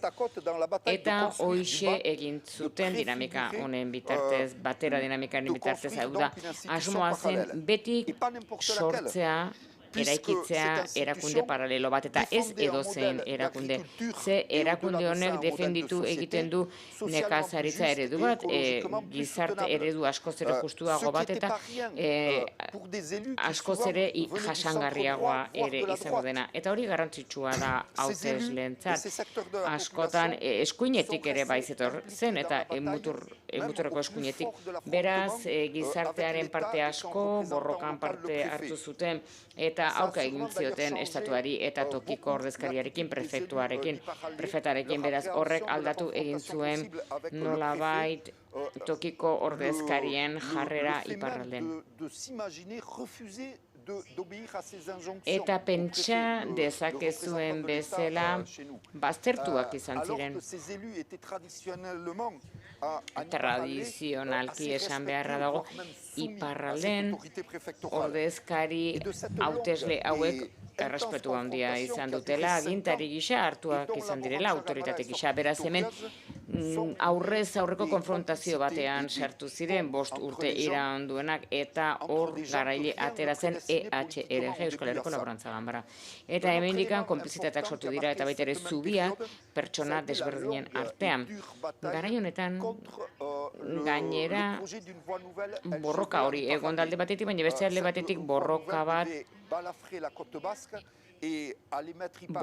ere egon da, LGV edo AHT berri bat sortzeko, eta iparralde Paritxetik 3 ordutara egoteko, beraz borroka bikoitza dugu aldi berean. Hau da, bi borroka horiek oso garrantzitsuak izan dira iparraldean. Eta paraleloki egin dira aldi bertsuan, eta ondorio garrantzitsuak izan dute kultura politiko berezi alderdi espezifiko bat sortzeko iparralden. Zergatik sektore batzuk, esate baterako alderdi sozialista eta baita ere zentrista batzuk, batean ikusten dute, gurekin batera babesten ari direla Euskal Herriko Laborantzaren ganbara, eta parte hartzen dute babes kanpainetan, nekazaritza kanbera alternatibo hori sortzeko, eta baita ere Pays Basque departamentua sortzeko, eta zentrista eta sozialista askok defenditu egiten zuten AHTB hori sortzea, eta beraz aurka egin behar izan zieten beren aliatuei eremu instituzionalean. Beste batzuk, UMP-tik gertuago daudenak eskuineko alderditik, beren gobernuaren lerroa asumitu behar izan zuten, haiek Laborantza Ganbara debekatu nahi baitzuten. Baina ikusi zuten aldi berean, AHT-ren lirro berriak beren herrietatik pasatuko zela ere bai. Beraz, borroka egiten zuten Laborantza Ganbara defenditzen zuten batzuekin batera. Beraz, aliantza simetrikoak sortu dira bitxiak eta errespetu kultura diferentziaren alde. Hau da, ez da danak nerekin edo ni danen kontra. Hau da, izan gaitezke aliatuak eremu batean, helburu estrategiko bat defenditu, eta aldi berean izan gintezken aurkariak beste arlo batean. Hau da, garrantzi beraz zuen beste borrokaren batean. 2010-tik aurrera, esperientzia berriak alternatiboak sortu ziren iparralde, eta transizio ekologiko eta justizia soziala nahastu zutenak, eta batzuetan ere Pays Basque departamentuaren aitortza ofiziala. Eta Laborantza Ganbarari dagokionez, proiektu honen inguruan bi sektore mota biltzen dira, bi motivazio mota esan genezake. Batzuek aldarrikatu egiten dute errekonozimendu instituzionala, Pays Basque sortzeko, eta beste batzuk beste eredu alternatibo bat nahi dute gizarteari dagokionez, asko zede solidariagoa eta ekologikoki errespetua duena planetaren mugarekin. Beraz, alde batetik ikuste dugu batzuk Pays Basken alde egiten dutela departamentu gisa, eta beste batzuk defenditu egiten dute ekologia eta planetaren errespetua. Beste inspirazio iturri bat alternatiba hauentzat, eta ugalduz eta bidirkatuz joan zirenak hamarkada horretan, izan zen oihartzun izan zuen alternatibak, lehen alternatibak 2013 urtean Baionan. Uste dut 70 batekin mendigin direla estatu frantziarrean, baina lehenengoa iparraldean sortu zen. Asmoa zen, urgentzia horren aurrean, aldaketa klimatikoaren aurrean, ezin dugu geldirik egon akordio hipotetiko nazioarteko bat egoteko handi nahia eta justua aldi berean. Negutegi efektuko gasak desagerrarazteko, beraz, herritarrak eta tokiko kolektibitateak asumitu egin behar dute erronka beren kabuz, modu lokalean tokikoan, eta gainera abian jarri behar dituzte aukerak eta alternatiboak egoera hobetu dadin, bakoitzak alduen neurrian eskura dituen bitartekoekin, gure isurpenak, negutegi efektuko isurpenak murrizteko.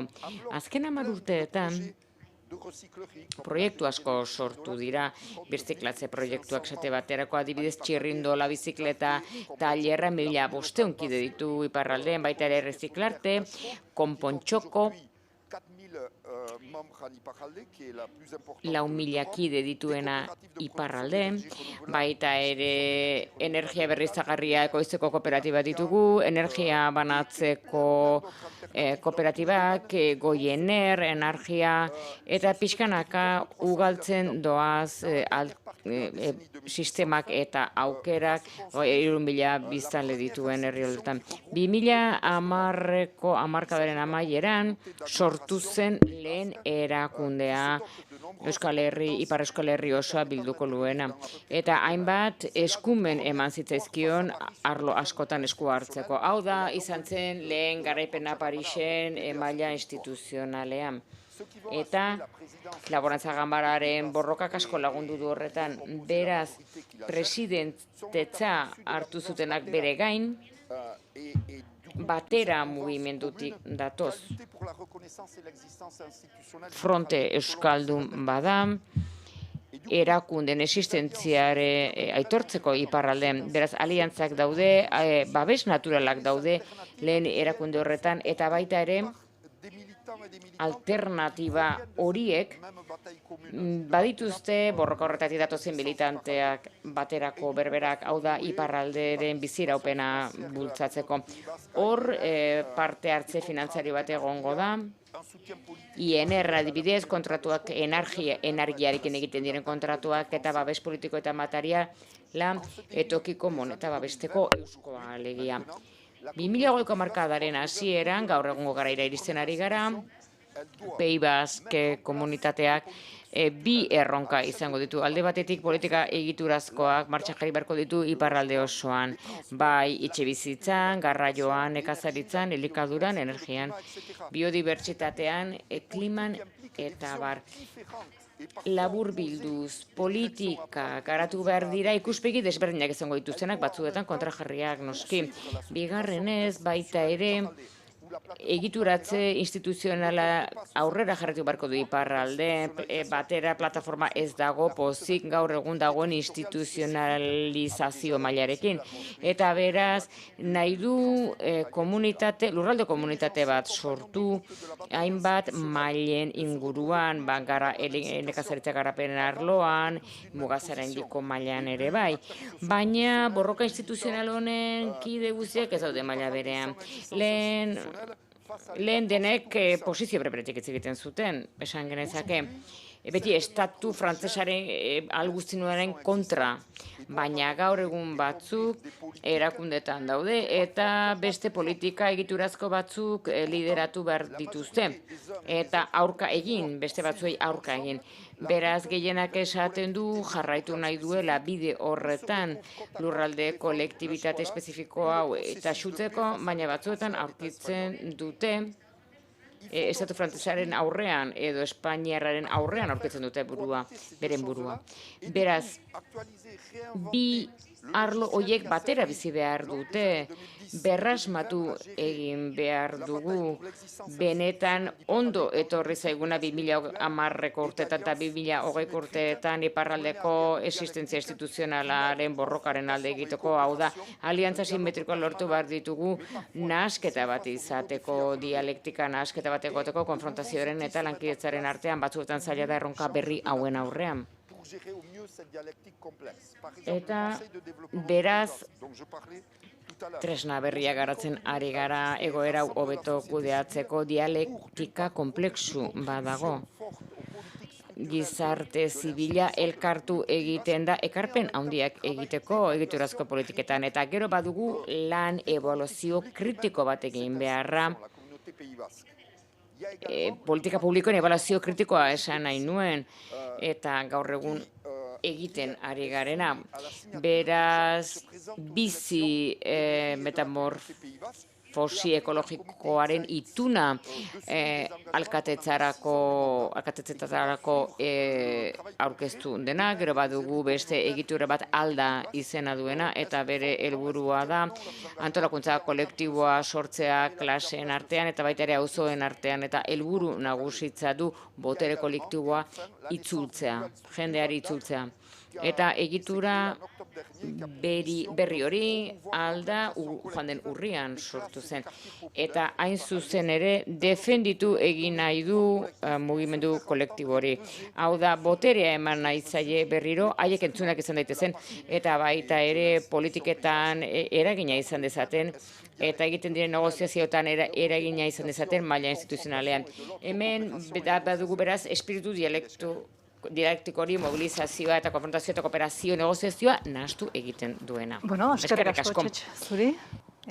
Oso argigarria, nik uste dut, esplikatu dezuna, iparraldeko errealitatearen inguruan, urte asko izan dira, etzan erresa, 20 minututan hau dana laburtzea.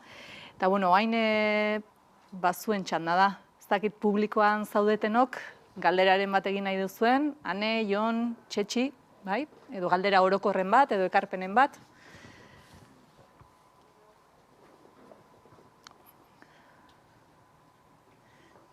Ez dakit norbait animatuko den. Pandemia garai hauetako hitzaldiak dira pixka raroak.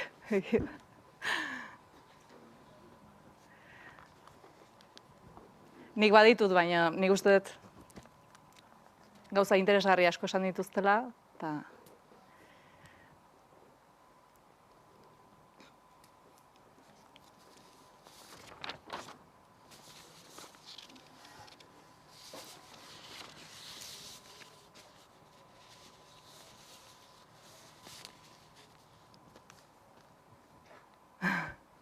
Vale. Esaten diate nire galderak egiteko.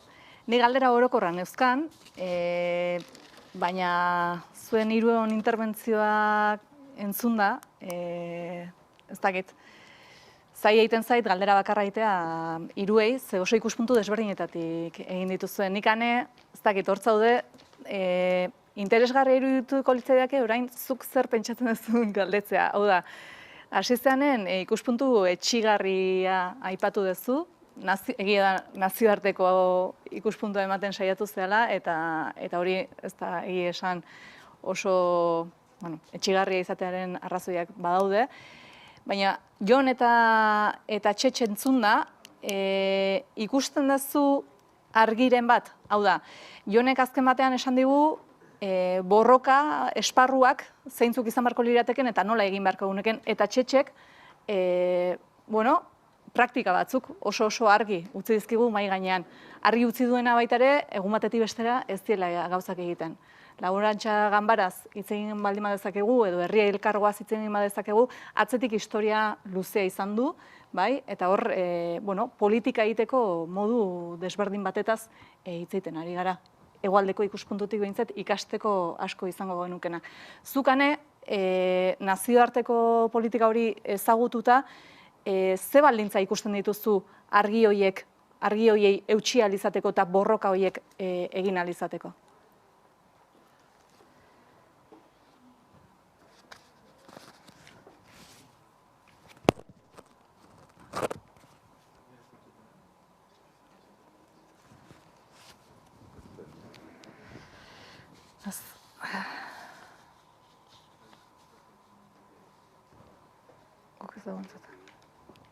Guk ez dugu entzuten.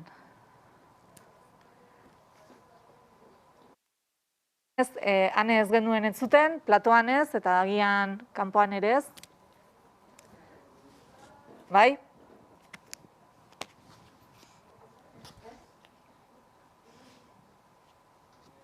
Ez dugu entzuten. Ea ba. Proba berriz. Ez, Espainia mugitzen dituzu, baina... Bale, saiatuko gara, Ane, bai? Berreskuratzen zure soinua, abixatuko diazue, berreskuratzen badazue, eta bitartean, Joni igual galdera. Iparraldeko kasua ikusita, ez? Eta hor ikusi dugu, ez? Aliantza asimetrikoaren gaitasuna, zuk diozun hortan, ez? Estatu edatuaren ikuspuntutik argi dago, instituziogintza eta herri sektoren arteko elkargune hori eman ahal izan dela. Egia da, instituzio urrun bat, ez? Eta zurrun bat, baita ere, aurrean izan da, baina bereiek hori, ez? Aliantza asimetriko horiek lortzeko, eta gaina dialektikoa ere bai, ez? Kontrara naiz alde egiteko aukera horiekin, zuk nola ikusten duzu, zuk esplikatu duzun eremu horietan horrelako baldintzak sortzera joan beharko ginetakela baita ere beste eremu batzuetan? Ba, nik esango nuke Txetxek esandakoa, igual nik teorian esandakoaren sintesi praktiko oso interesgarria dela, ezta? Alde batetik, ezarrita zeuden molde guztiak hautsi dituztelako, hau da, ez dute liburua hartu eta errealitatea liburura moldatu, baizik eta euren errealitatetik zeuden edo teoria ezberdinetatik hartu eta euren errealitatera moldatu dute, eraz, Prokustoren oean esan dugun horren kontrako adibide ikaragarri interesgarria da. Beste alde batetik esandakoa ere bai, azkenean prozesu bati buruz ari gara, esan dugu, ez? Momentu batean sozialismoaren eraikuntzari buruz hitz egiterakoan eta sozialismo demokratikoaren aldeko eraikuntzari buruz hitz egin dugunean, Egin dugu prozesu bati buruz. Eta prozesuak esan nahi du, momentu batean jauziak daudela, eta aldez aurretik lortutako borrokek lortuko dutela egonkortzea, materialtzea eta erakundetxea, eta nik uste dut iparraldearen katsuan hori argia dela, eta hori ez dator egun batetik bestera, baizik eta da azken urteetako, azken 25-30 urteetako borroken ondorioa izan dela, eta nik uste dut horrek zuzenean jotzen duela nik estatuaren teoriaren inguruan esandakoarekin ez. Gaur egun, igual baten bat agertuko da, iparraldea ezagutu gabe, Euskal Herria ezagutu gabe, eta Frantziar estatuaren ezaugarriak ezagutu gabe, esango badago hor hiri elkargoa, eta hori nondik atera da. Hori da, lez aurretik emon diren borroka ezberdin horien kondentsazio bat, edo egikaritzea bat, edo materialtzea bat. Eta hori emoten da, estatutik kanpo a priori ere bai. Sektore ezberdinen artikulazioaren bidez, eta baten batek ziurrenik tengabe esango zuen. Ez, horiek, aldarrikapen horiek nazionalistak dira, hori ez egu interesatzen. Ez dut zehazki ezagutzen, baina ziurrenik noizbait torriko zen Frantziar eskerreko baten bat, eta esango ziren iparraldeko kideei. Ez, zuek esaten duzuena da, txiki burgesa, baztertzailea, txikitasunetik egindako zehozer, eta azkenean, erakutsi egutena da guztiz kontrakoa, ez dagoela herriak artikulatzea, baina gauza unibertsalagorik. Sektore ezberdinak batu, ez langile klasearen diskurtso irmo klasikoarekin, baizik eta bere euren testuinguruko baldintzeetara moldatutako diskurtsoarekin, txetxeka aipatu ditu, bi ardatz, alde batetik jendarte hobeago bat, eta beste alde batetik han bertan erabakitzeko beharrean oinarrituta beraz. Nik uste dut, iparraldeak gako asko emoten dizkigula. Moldeak haustegatik, teoriatatik arago, jendartearen mobilizazioa eta jendartearen mobilizazio horren material erakundetxearen logikarekin, sektore ezberdinen artikulazioaren logikarekin, esperantza sortuko duten diskurtso berrien eraikuntzarekin, eta noski, baita be, jada gaur egunetik etorkizun horri buruz itxegin ordez, etorkizun hori eraikitzen duten hainbat esperientzien bidez, kooperatiben bidez, euskoaren bidez, horremon diren hainbat esperientzien bidez, beraz, aitortu behar dut, nik ez dut aldez horretik txetxekin itxegin, baina inoiz itxegin behar dut estatuaren ikuspegi erlazionalaren adibide praktiko batean, iparraldekoa ikaragarri, interesgarria iruditzen zaitzen txorretan. Oso ondo, esan digute Aneren audioa berreskuratu degula. Ane, esperantzaren ikuspuntutik, nola ikusten duzu? Orain. Entzuten da orain bai. Bueno, esaten den bilen egia da, pixkat ikuspuntu pesimista azaldu dudala, ikusten dudalako oso bizi dugun momentu konkretu hau oso nahasia delako, ez? Eta iritsi zaigun tsunamia izugarria izan delako, eta tsunami, osasun pandemi horren ostean datorren tsunami politiko eta soziala nire ustez oraindik luzea izango delako, ez? Eta nahasmen horretan, egia da, ikusten dudan panorama orokorra ez dela oso baikorra, baina gero egia da Italian eta beste txoko askotan ikusten badaudela oso bere kabuz antolatzen eta proiektu interesgarriak aurrera erametan ari diren taldeak eta kolektiboak, ez? Nik agian gehien ezagutzen dudana agian migratzaileen kasuan ikuspuntutik da korridore humanitarioena, hau da, Italiako kolektiboak antolatzen ari dira, migratzaileek orain lehen baino arriskutsuagoa denez Mediterraneoa gurutzatzea, antolatzen ari dira Libiatik pertsona horiek guztiak orain hegazkinean iritsi daitezen, eta datozen hilabetean iritsiko dira korridore humanitarioak Italiara, badirudi milaka pertsona hegazkinean Italiara, nolabait Mediterraneoko ibilbide arriskutsu hori aurrera eraman ez dezaten, eta hori kolektibo desberdinek hemen Italian martxan jarri duten ekimen bada.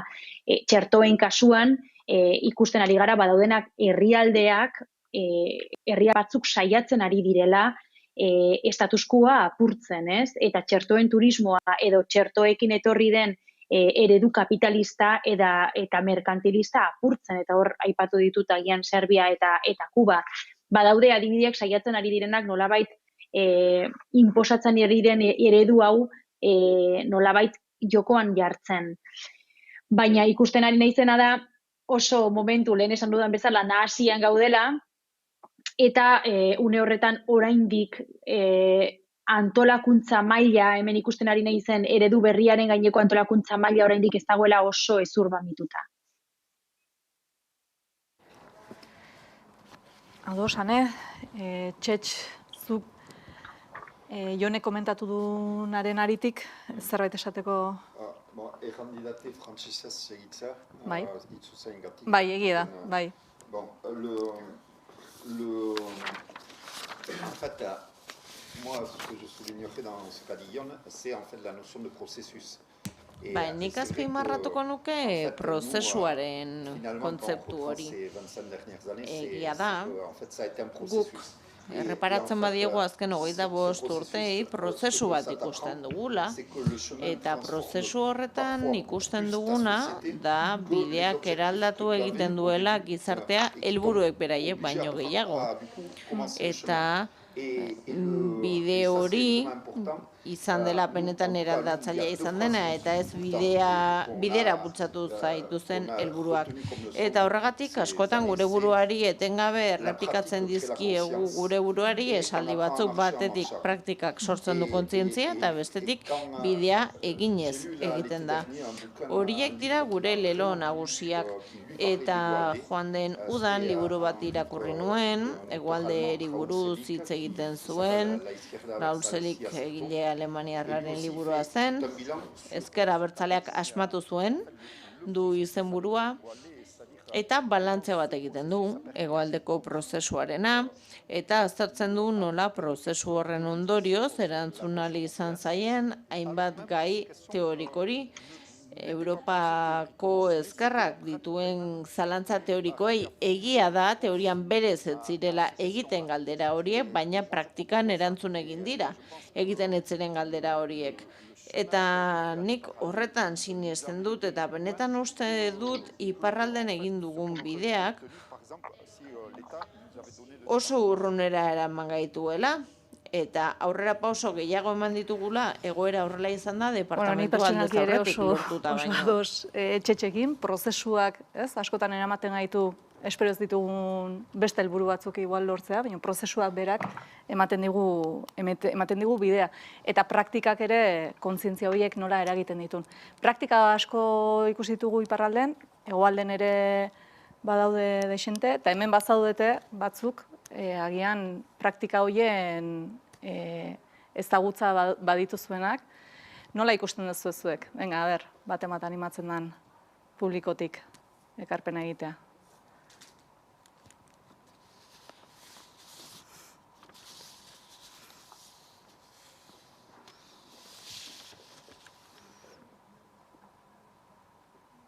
Zuen momentua da, aprobetxatu.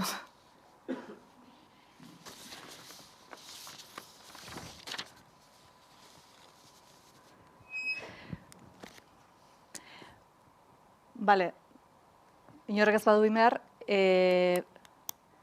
zuen ustez, ze baldintza edo ezaugarri egon beharko lirateke, oinarrian, horrelako mota horretako prozesu bat eman ahal izateko.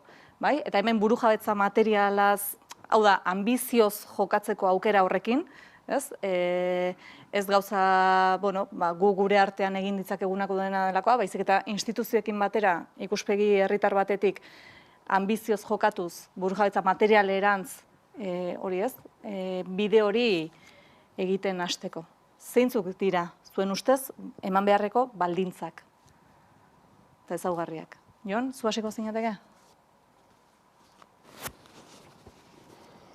Nik horri heldu aurretik, lehen ez dakite, planteatu duzu pesimismoarena ez, eta badirudi igual pesimismorako garaiak direla. Eta nik esango nuke, neurri batean Txetxek esan duenaren bidetik, eta gero probat zure galdera helduz, azkenean batzutan bidea egiten du, eta historiak erakutsi diguna da, beti irakitzen dela zirrikitu bat atea irekitzeko, eta beti irekiko dela, beti dagoela momentua estatukuarekin hautsi eta eraldaketarako. Eta neurri batean, orain Euskal Autonomia Erkidegoaren ikuspegitik ari naiz, badaukagu apur bat kezka, ez? Eta batzutan sama esatea, jodezke, berdin dio hau egin, bestea egin, beti hauteskundeak EAJak irabaziko ditu, eta irabazten ez dituenan, beti dauka PSOE ondoan laguntzeko, eta etxigarria da.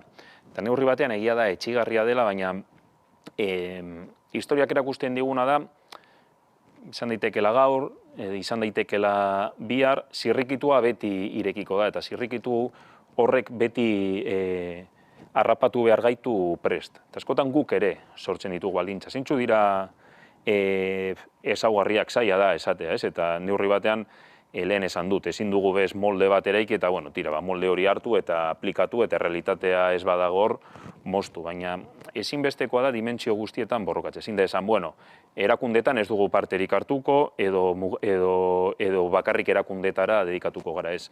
Erakundetan parte hartuko behar dugu eta esan duda moduan, ez? Demokrazia ordezkatzaile hori indartu behar da, ez da demokrazia ordezkatzailea berez gordinan esan ez horrek ez du esertarako balio, baizik eta horrek zeo zertarako balio behar du, eta horretarako aldatu.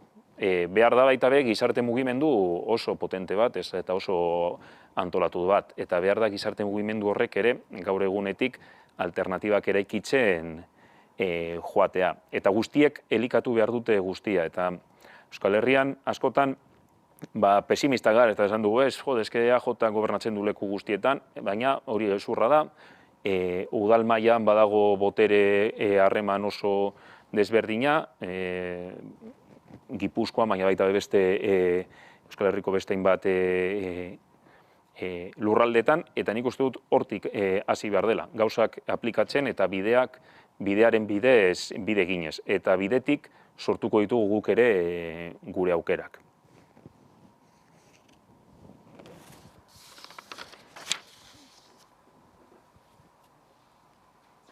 Bueno,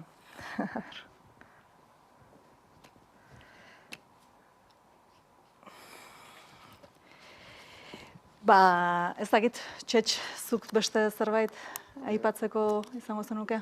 Bon, d'abord, moi je suis pas du tout un théoricien, donc moi j'essaie d'analyser les exemples des batailles dans lesquelles je participe. Et donc Barkatu bainatzeko Txetxen soinuan iristen eta ezin dugu beraz itzulpena egin. En lien avec ce que j'ai raconté avant, mais je vais prendre un exemple dans un autre domaine. Moi, chaque fois, je cherche à comment on fait bouger les lignes. C'est-à-dire comment on amène des gens à rejoindre, en fait, nola mugitzen dira lerroak, nola egin dezakegu jendea gure borrokarekin bat egitea. Horrek aldatzen duelako, azken batean indar harremanak, gizarte batean. Eta adibide bat emango dizuet duela 12 urte, 2009an kolektibo ekologista antikapitalista sortu genuen iparralde bizi alegia. Eta sortu zen, hain zuzen ere, larrialdi klimatikoari aurre egiteko eta borroka sozial eta antikapitalista hartuta. 20 kide ziren hasieran, gaur egun 700 kide ditu iparralden, eta hori iparralden asko da. Horrelako mugimendu batentzat gure lurraldea txikia delako, eta esan dut dagoeneko nire aurkezpenean. Eta biziren 20 sortzaileak abertzaleak ziren, baina bizi ez da sortzen mugimendu abertzale gisa. Bere jarduera esparrua iparralde da, eta noski ez da gauza bera, talde ez abertzale batek beste mugimendua sortu izana edo horrelakoa sortu izana. Baina, klimaren borrokaren kasuan, pentsatzen genuen, abertzaleak ez zirenak ere erakarri ahal izango genituela eta elkarlana egin ahal izango genuela, eta azken batean, hor adostasun puntuak aurkituko genituela eta elkartu egingo ginela. Eta 12 urte hauetan lanean jarraitu dugu eta bai, etorri dira abertzaleak ez diren pertsona gurekin lana egitera. Gure logika kezka hori izan da, zer nolako gobernantza eredu da bategarria ekologiarekin, klimaren defentsarekin, subiranotasun energetikoarekin, lurraldearekin eta abarrekin. Beraz, hasi diren eztabaida guztiak berriak izan dira eta hainbat manifestaziotan parte hartu dugu, adibidez ikastolen defentsan, baina parte hartzea etzen egintzat ematen. Eztabaida bakoitzean jarrerak mahai gainean jarri dira eta 10 urte geroago 2018an proiektu bat zehaztu zen, biziren proiektua izango zena, eta proiektu horretan barne hartuko ziren bai iparralde eta bai hegoalde. Euskal Herri burujabe jarri genion izen bezala. Eta elikadura subiranotasunean oinarritzen ginen besteak beste. Gure planteamenduarekin proiektu bat bideratu genuen Euskal Herria jasangarri eta solidario bat izateko. Proiektu hau militantziak zehaztu du, proiektua abertzalea da, eta abertzaleek eta ez abertzaleek eratu dute edo hasiera batean bere burua abertzaletzat jotzen ez dutenek. Baina gero eroso sentitzen dira proiektu honetan eta niri egia esan ezkerrekoa, ekologista eta abertzalea iruditzen zen proiektua, baina beraiek eroso sentitzen dira. Eta gure kasuan prozesua hori izan da, eta horrela mugitu ahal izan ditugu marrak, lerroak eta mugak, eta horrela eraldatzen da, pixkanaka errealitatea bideak, ez dituelako soilik gauzak eraldatzen, baita ere pertsonak eraldatzen ditu.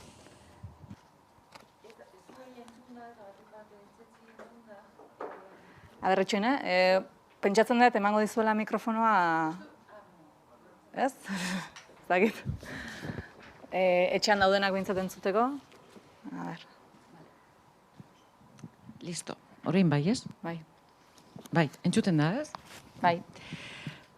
Ni txetxi entzun da, burura etorri zait ustartze berezi bat azken urtetan ikusten ari garena, eta da, behar materiala eta pertenentzia sentimenduaren artean. Edo bestelako pertenentzia sentimenduak sortzen ari direla, behar materialei begiratzen zaielako, ez? Zaienean. Eta kasu honetan, oso interesgarria iruditzen zait, alda mugimenduak sor ditzazkeen ondorioak. Zeren hor aliantzak sor daitezke, baino batipat badago oso prekarizatua dagoen jendearekin egiten den lana, ez? Orduan, horretaz galdetu nahi nizun, alda mugimenduaren kontakizun txiki bat, eta gero ze loturak egon daitezke, behar materiala eta buru jabetza edo pertenentziaren artean, ez? On a créé le mouvement ALDA à peine en octobre dernier.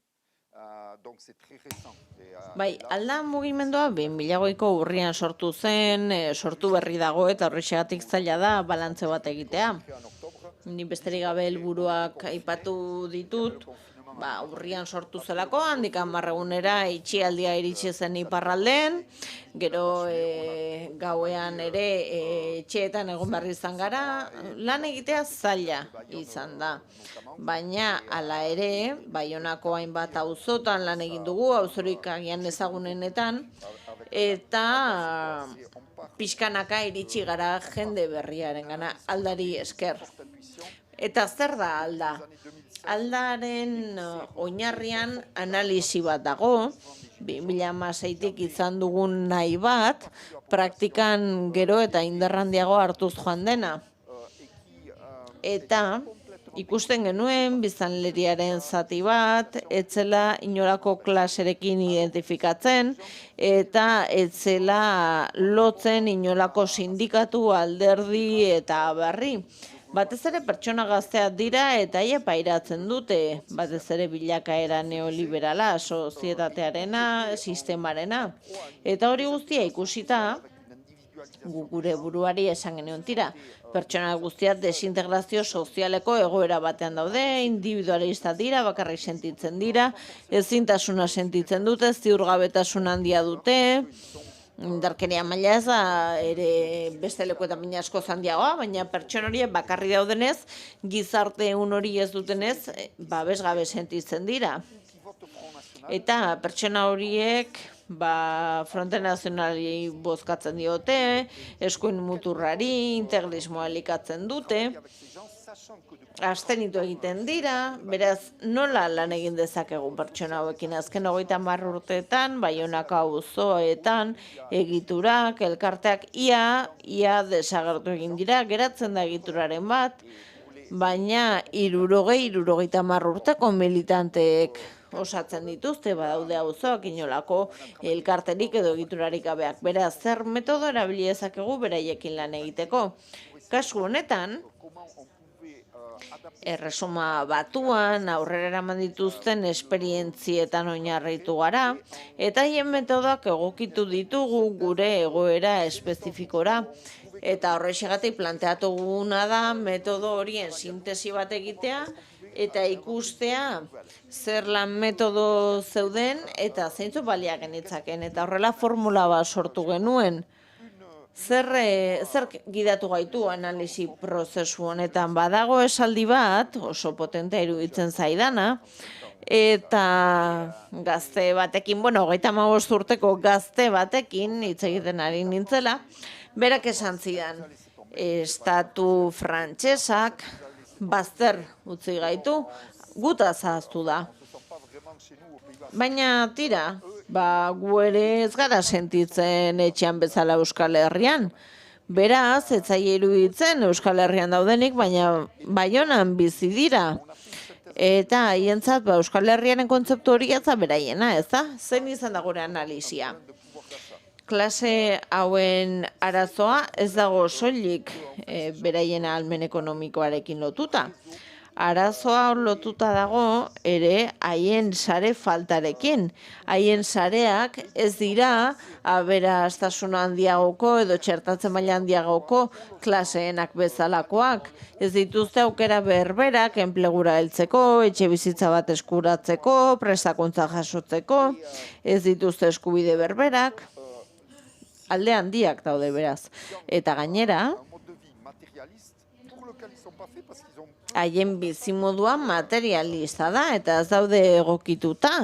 Bizimodu horretarako ez dutelako behar adina diru sarrera hori egiteko, beraz egoera gatazkatxoan bizi dira. Eta hor ikusten dugu egoera desberdina dela, eta kasu honetan bai alda badela erakunde edo elkarte abertzale bat, Baionan, auzo gutxitan ditugu euskaldun sentitzen diren pertsonak. Eta guk alda aukeratu genuen, izen hori aukeratu genuen, euskatzen errexea zelako euskaldunentzat eta oroar pertsona guztientzat. Eta bada mugimendua abertzalea zergatik guk uste dugulako, gure potentzial handienetako bat dela, hain zuzen ere komunitate bateko kide izatea. Eta komunitate hori lurralde bati eta identitate propio bati lotuta egotea, eta proiektu komun bati. Eta erantzun hori eman nahi diegu klase horiei. Gure helburua delako, haien arazoen aurreko erantzuna aurkitzea gure proposamen honetan, isolamendu hori gainditzeko, funtsgabetasun hori gainditzeko eta sare falta hori gainditzeko. Iruditzen zaigu gure aldetik erantzun hori emateko gai garela. Astero, auzoetan lan egiten dugu, inkestak eta galdetegiak egiten ditugu, eta batzuetan jendeak 20 minutu behar ditu galderak erantzuteko, eta jendea prest dago erantzuten digu, haien telefona ematen digute, haien helbide elektronikoa, haiekin harremanetan jartzeko, eta ez ditugu ezagutzen. Harrigarria da beraz, ikustea zer erantzun izaten ari garen egunkari bat dugu ere, atez-ate banatzen dugu, eskaileretatik igotzen gara, 6 hilabetea daramatzagu horrela lan egiten, eta ikusi dugu euskaldunak garenez, nolabait gu sistema ustel horretatik kanpo geratzen garela, eta ikusten dugu zentzu horretan, kontzeptzio horretatik kanpo geratzen garela, eta uste dut horrek lagunduko digula, edo hori da nire esperantza. gure proiektua arrakastatxoa izaten. Ez dakit ondo erantzun du galdera, espero du baiet. Proiektu interesgarri dela, eta emaitzak ematen ditu ninen, bueno, ja pixka komentatu dituzu baita ere, ez? Jutea ez, kaleetara jun eta hitz egite hutsak ere, ez? Nola ia kontaktu hori iten duen, ez? Eta nola eskaintza hori egin liteken. Emaitzak izaten dituzuenean, espero dut guk ezagutzea. Jon, zuri ze iruditzen zaizu, baldintzak, eske nahi hori ez, pixat urruti gelditzen zaidala bezala, ez? Beste realidade bat eta zitzingo balu bezala, ez? Ez dakitan, ez daukagulako joera politiko hori, hemen hegoaldean, edo ze, nola ikusten duzu? Zuk hegoaldean horrelako gauzak egiteko aukera, horrelako adibidez alda bezalako esango nuke Bilbo baten, ez? Beharrezkoa dela Bilbo handian edo Euskal Herriko beste hainbat hirietan, baina ia da iparraldeak zeozer erakusten badu, proiektuak, ibilbidea eta bestea da kultura politiko berri bat, ez? Hegoaldean ez daukagun kultura politiko berria eta kultura politikoa lehen esan dugunaren aritik prozesuak dira eta ez da egun batetik bestera esaten tira. Txipa aldatu behar da eta ja reseteatuko ditugu dauzkagun mentalitate, ohitura eta joera guzti horiek, ez? Baina egia da asko daukagula ikasteko eta niri esperientzia ikaragarri interesgarri iruditzen zaite, soilik hegoaldeko abertzalentzat, baizik eta Europako ezkerrarentzat, ez? Lehen ikuste dute banek aipatu duela, ez? Krisiaren testu inguruan eskuin muturrak hartu duen arrakasta, eta 20. mendean esan zen eskuin muturrak arrakasta duela askotan eskerrak porrot egin duenean edo eskerrak libre utzi dituen lubakietan, ez? Eta nik esango nuke lubaki horiek betetzea dela apur bat iparraldean komentatu den, ez? Alda horren dinamika horren filosofia eta niri ikaragarri interesgarria eta inkluso esango nuke premiazkoa dela Hego Euskal Herrian ez dut esango hori kopiatzea, baina Euskal Herriko baldintzetara moldatutako zeozer egitea. Bestela guk eskerra ez badago eskuin muturra egongo delako. Non, je voudrais préciser quelque chose, parce que là, je suis un peu gêné. Gustatuko litzaidake zerbait zehaztea. Nik esaten dudan ulertzea nahi, gu txapelduna garela iparraldean, hori ere ez da horrela, guk aurreratu egin dugu asko, oso momentu edo une prekariotik aurrera egingo genuelako, Raul Zeligen liburura itzuliko naiz, lehen aipatu dizu edan hori. Nik uste dut hegoaldean, eta gainera gutxi ezagutzen dut, baina pixka bat, bai, esango nuke. Hegoalde aberestasun militante handia dago, dinamika era askotakoak daude maila askotan, eta benetan sinestezina da hemen dago mugimendua. Gaur egun badira dinamika batzuk, basate baterako feminismoa, sindikalismoa, euskal sindikalismoa, azpimarratu beharko litzatekena, guri gustatuko litzaiguke horrelako mugimendu sindikal bat izatea, zuek duzuen indar horrekin, hemen hegoaldeen, hau da errealitatea aldatzeko gaitasun paregabe horrekin. Eta udalerrietan ere esango nuke, ez dakit, egiten diren politikak eta egiten diren herri dinamikak, herri guztietan eta auzo guztietan guk hori ez dugu iparraldean.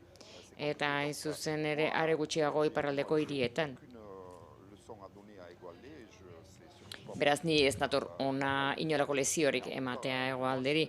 Nik ez diot hemen inori esango ze bidetik joan behar duen, baina uste du potentziala handia dagoela maila askotan hegoalden. Eta uste dut jende askokin bidia diola hegoalderi. Eta hemen egiten den guztiari, baina Raul Zeligen liburua berenetan oso ona eta gomendatzen dizuet. Ados gaudela hortan. Floren, zerbait esateko duzu? Galdera bat da, aneri alba da, ez dakite hor dagoen edo. Nahi oso interesgarria iruditu zaite hitzaldi mainguru honetan aipatzen nahi dena, uste dut ikuspegi ezberdinak uztartzen nahi direla, ez? Nazioarteko kokapen bat, gure garaia hobeki, gure mundua, gure garaia honetan hobeki ulertzeko, eta gero instituzio eta herri mugimenduan eraldaketa bideen inguruko gogoeta igual abstraktuago zentzu honean diotez Jonena, eta Txetxena nahiko lurrartze oso emankorra iruditzen zait, ez?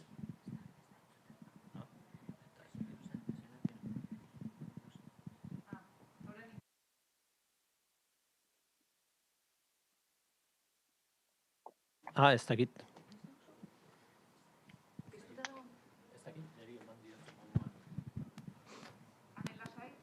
Ez dut entzun galdera.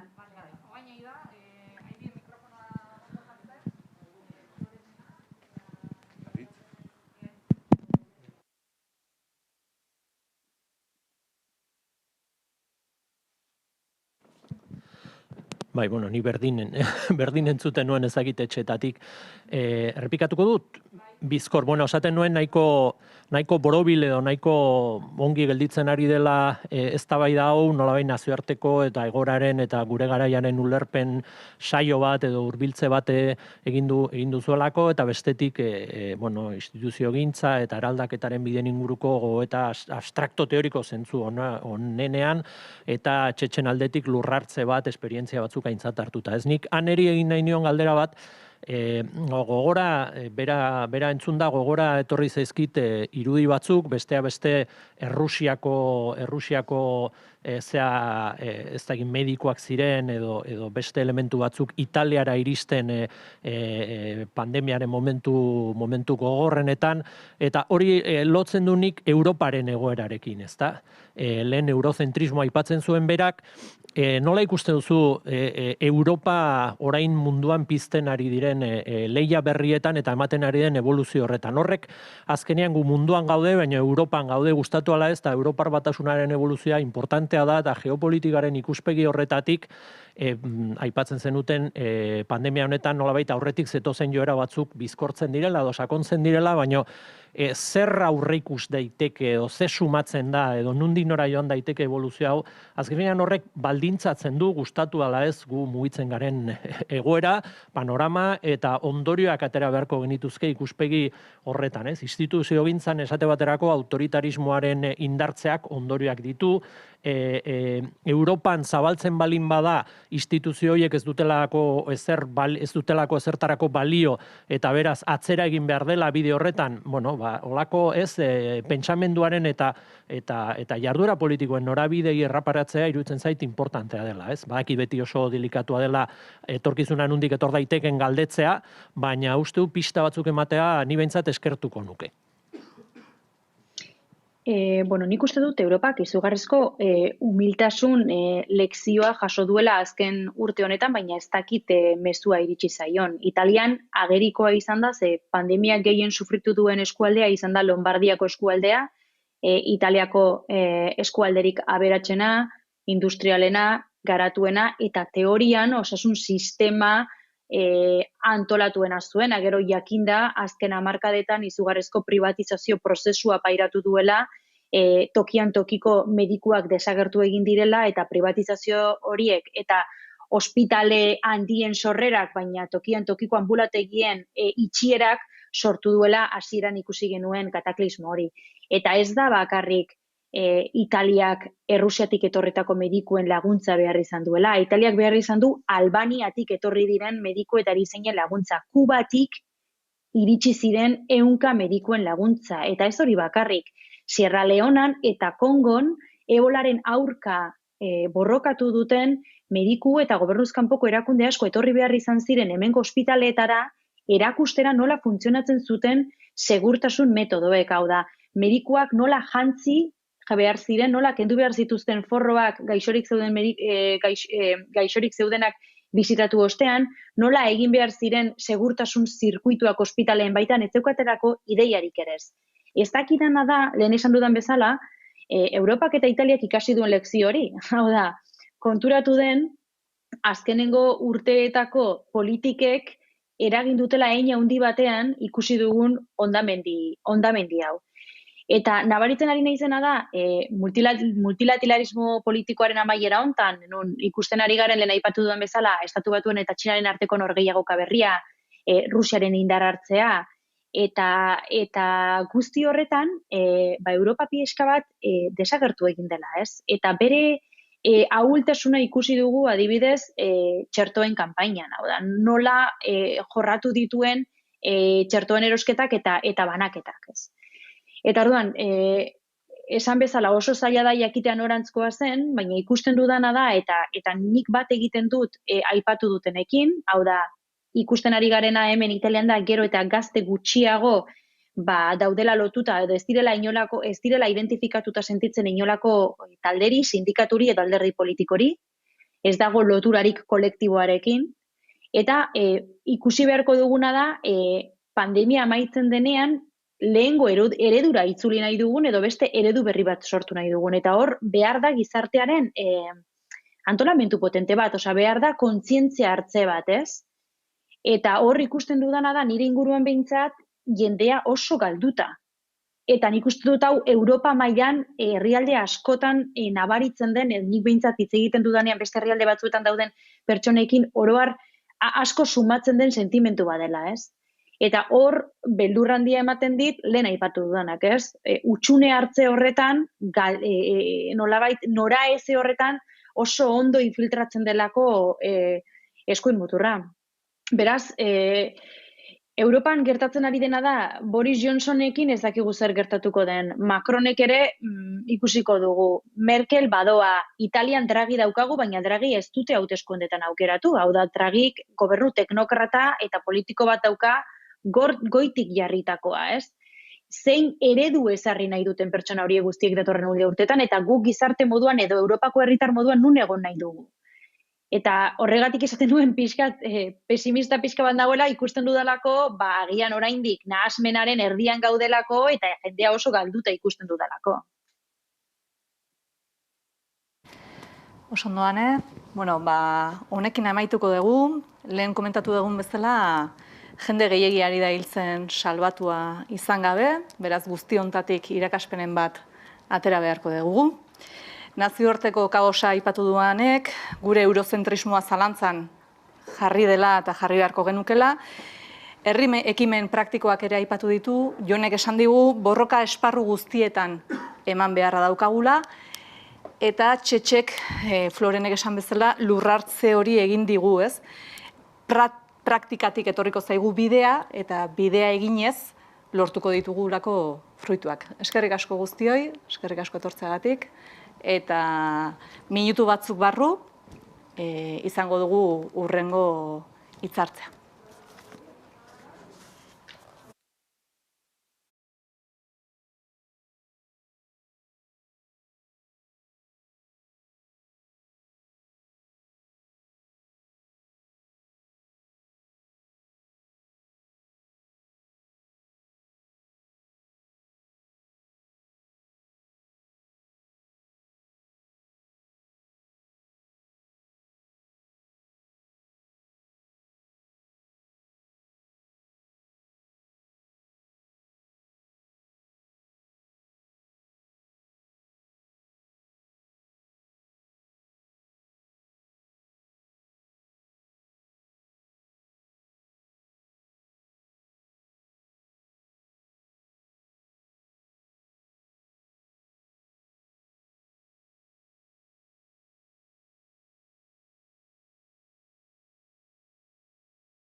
Kaixo, arratsaldeon eta ongi etorriak, tamalez, esan behar dizuegu oraindik arazo tekniko batzuk izaten ari ditugula Saskia Sasen irakaslearekin kontaktua izateko, beraz, eskatzen dizuegu mesedez, 5-10 minutu itxaroteko, saiatzen ari gara berarekin kontaktuan jartzen, esan dudan bezala, arazo tekniko batzuk daude, tartean, eta beraz horixe egingo dugu, 5-10 minutu itxaron, eta bueltan izango gara, espero dugun bezala, arazoa konponduta. Orain arte.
Kaixo, Arratsaldeon, buenas tardes, bienvenidos y bienvenidas todos y todas. Como bien he dicho antes, teníamos unos pequeños problemas técnicos que hemos logrado solucionar y por lo tanto damos de nuevo la bienvenida a todos los que estéis al otro lado y los que están aquí a la conferencia Transformando la Institucionalidad, organizado por la Fundación Iratzar, Parte Artus y la red Transform Europe. Esta tarde hemos empezado a las 4 de la tarde y hemos tenido hemos escuchado a las compañeras y compañeros en el primer panel hablando sobre el estado de las cosas después de la pandemia, las tendencias desdemocratizadoras del neoliberalismo, el Estado como una relación social y no como un ente estático, los efectos de la globalización en el cambio de las escalas de poder, y etcétera, muchos temas más. Ahora, sin dejar de lado estos hilos, pasaremos a intentar repensar la comunidad desde una lógica emancipadora. Y para ello, como todos y todas sabéis, hoy tenemos el honor de tener entre nosotras, aunque sea a distancia, a la profesora y socióloga Saskia Sassen, que nos va a ofrecer una conferencia titulada Giving Voice to That Which Has Been Rendered Invisible, o en castellano, dando voz a lo que se ha vuelto invisible, más o menos. En primer lugar, por lo tanto, muchas gracias a Saskia Sassen por aceptar nuestra invitación. Y para hacer una introducción breve, como la mayoría o muchos de los que estáis aquí, muchas de las que estáis aquí sabéis, entre sus muchísimas obras y aportaciones que ha hecho en los últimos años, los escritos, en lo que ha investigado en las últimas décadas, entre otras cosas, nos ha hablado sobre los fenómenos de la migración o los movimientos de población en tiempos de la globalización, las ciudades globales y su relación con la ciudadanía, el género y las identidades, los cambios de escala del poder en los estados actuales a consecuencia de la globalización y muchos otros temas más que seguramente hoy tocaremos y hablaremos sobre ello. Pero bueno, en una frase se podría resumir que, sobre todo, ha hecho un análisis vasto sobre la globalización y el impacto que éste ha generado en la política, la economía, las desigualdades sociales y en la sociedad en general. Su concepto de ciudad global, hoy ampliamente utilizado en todo el mundo, es imprescindible para entender la complejidad de las ciudades, desde el efecto que tuvo la globalización y la hegemonía de las finanzas, sus estudios sobre el poder y la desigualdad que derivan. Lan egin zituen desberdinkeriaren inguruan, globalizazioari lotuta, erreferentzia dira ere, eta bere liburu askoren artean dago hiri globala, espulsioak ere bai, eta globalizazioaren kontra geografiak bakar batzuk aipatzeko. Bestalde 2020 urtetik aurrera Italiako justizia penalaren kide da, baita ere ikasketa ibero juridikoen elkarteko kide da. Sarrera txiki honen ondoren eta hitza eman baino lehen, Saskia Sassen irakasleari, ohar bat egin nahi dizue denoi, aukera duzuela YouTube kanalaren bidez zuen galderak egiteko, eta gero niri pasatuko dizkidate, edo hementxe bertan idatz ditzakezue, eta gero niri pasa. Eta ni ahaleginduko naiz Sassen profesoreak bere azalpena egin ondoren, galderak egingo ditugu, denborik dugun, eta publikoren aldetik galderak egiten baituzue, iritsaraziko diogu. Eta atzerapen gehiagorik gabe, hitza emango diot Saskia Sassen profesoreari. Zurea da hitza. Atsegin handia da niretzat zuei hitz egitea. Latinoamericano, español, así que me gusta mucho, realmente me sirve porque es otra manera de digamos, que lo que hacemos en Balio dit, estatu batuetan egiten dugunaren bestelakoa delako, zuek egiten duzuena. Ezakit argazki txiki hori kentzeko aukera duzuen? Ezin bada, ezin da. Entzun duzue aurkezpenaren izenburua, eta da ikusezina denari ahotsa ematea. Baldintzen ondorioz, ikusezintasun mota jakin bat sortu da, Eta hor dago gakoa, nire iritziz horrelako gaiekin egin behar dugu gustatzen zaidan zerbait, eta da metodoaren aurreko eremu horretara sartzea, ez metodora. Zer gertatzen da horren aurretik? Zer gertatzen da metodoa garatu aurretik? Eta bigarren elementuan niretzat badira taktika analitiko horiek.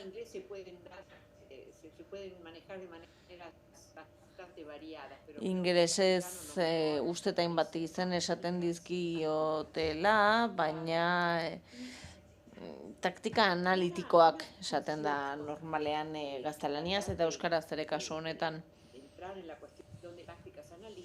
Eta taktika analitikoen kasuan lehenik eta behin esanai egonkorrak desegonkortu egiten dira.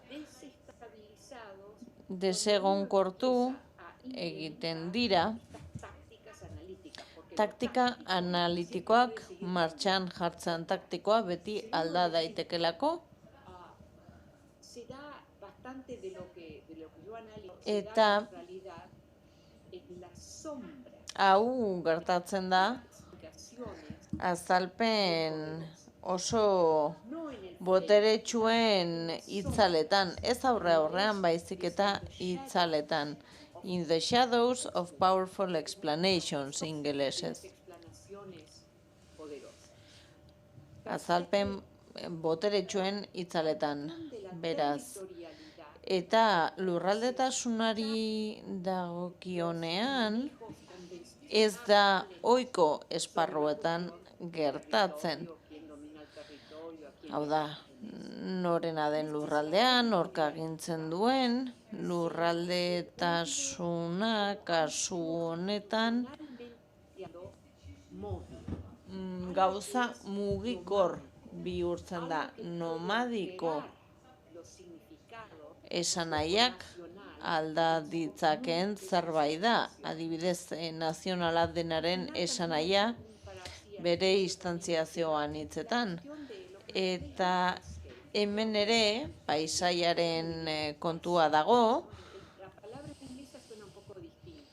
Ingelesez landscape terminoa erabiltzen da, eta pixka bat desberdina da, baina hemen hitz egiten ari gara ikus daitekeen zerbaitez. Eta zerbait ikus daitekenean kontatu dezakegu, deskribatu dezakegu hor dagoena. Naiz eta ez jakin zehazki zer den. Galdetu behar dizuetea ongi entzuten didazuen. Jarraitu aurretik. Badaude hainbat elementu eta erakundetze konplexuen kasuan badaude prozesu oso zehatz batzuk, eskumen aukera guztiak jasotzen dituztenak, eta horiek ez dira ezaugarri hutsak. Horien mendekotasuna dute, baldin eta zehaztasuna mantentzen badute. Eta ez dakit argi esaten ari naizen, baina elkarren arteko mendekotasuna dago, badaude erakunde batzuk, baldintza batzuk, eskubide batzuk zehatzak izaten jarraitzen dutenak, eta zehatzak izaten jarraitzen dutenez, baldintza elementu horietako bakoitza identifikatu egin daiteke. Hau da, ikusi dezakegu, egituratu dezakegu, indartu dezakegu, ahuldu dezakegu.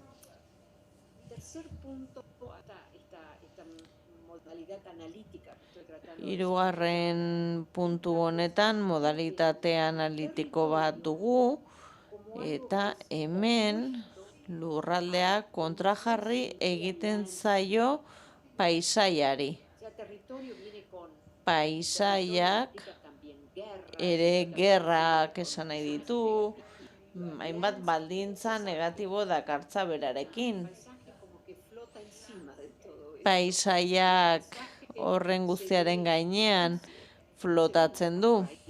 Ez ditugu paisaiaren sustraiak ikusten.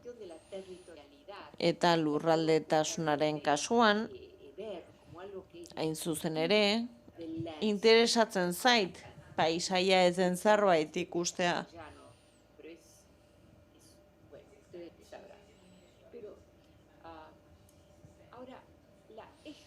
Eta pentsatu beharko duzu ere, zein termino gustatzen zaizuen ingeleseko landscape horrentzat. Formalizazio mailak baldintzatuko du. Zehaztasunak baldintzatuko du. Zehaztasuna ez datorrez erezatik, ez da erabateko baldintza bat, ez da baldintza absolutua.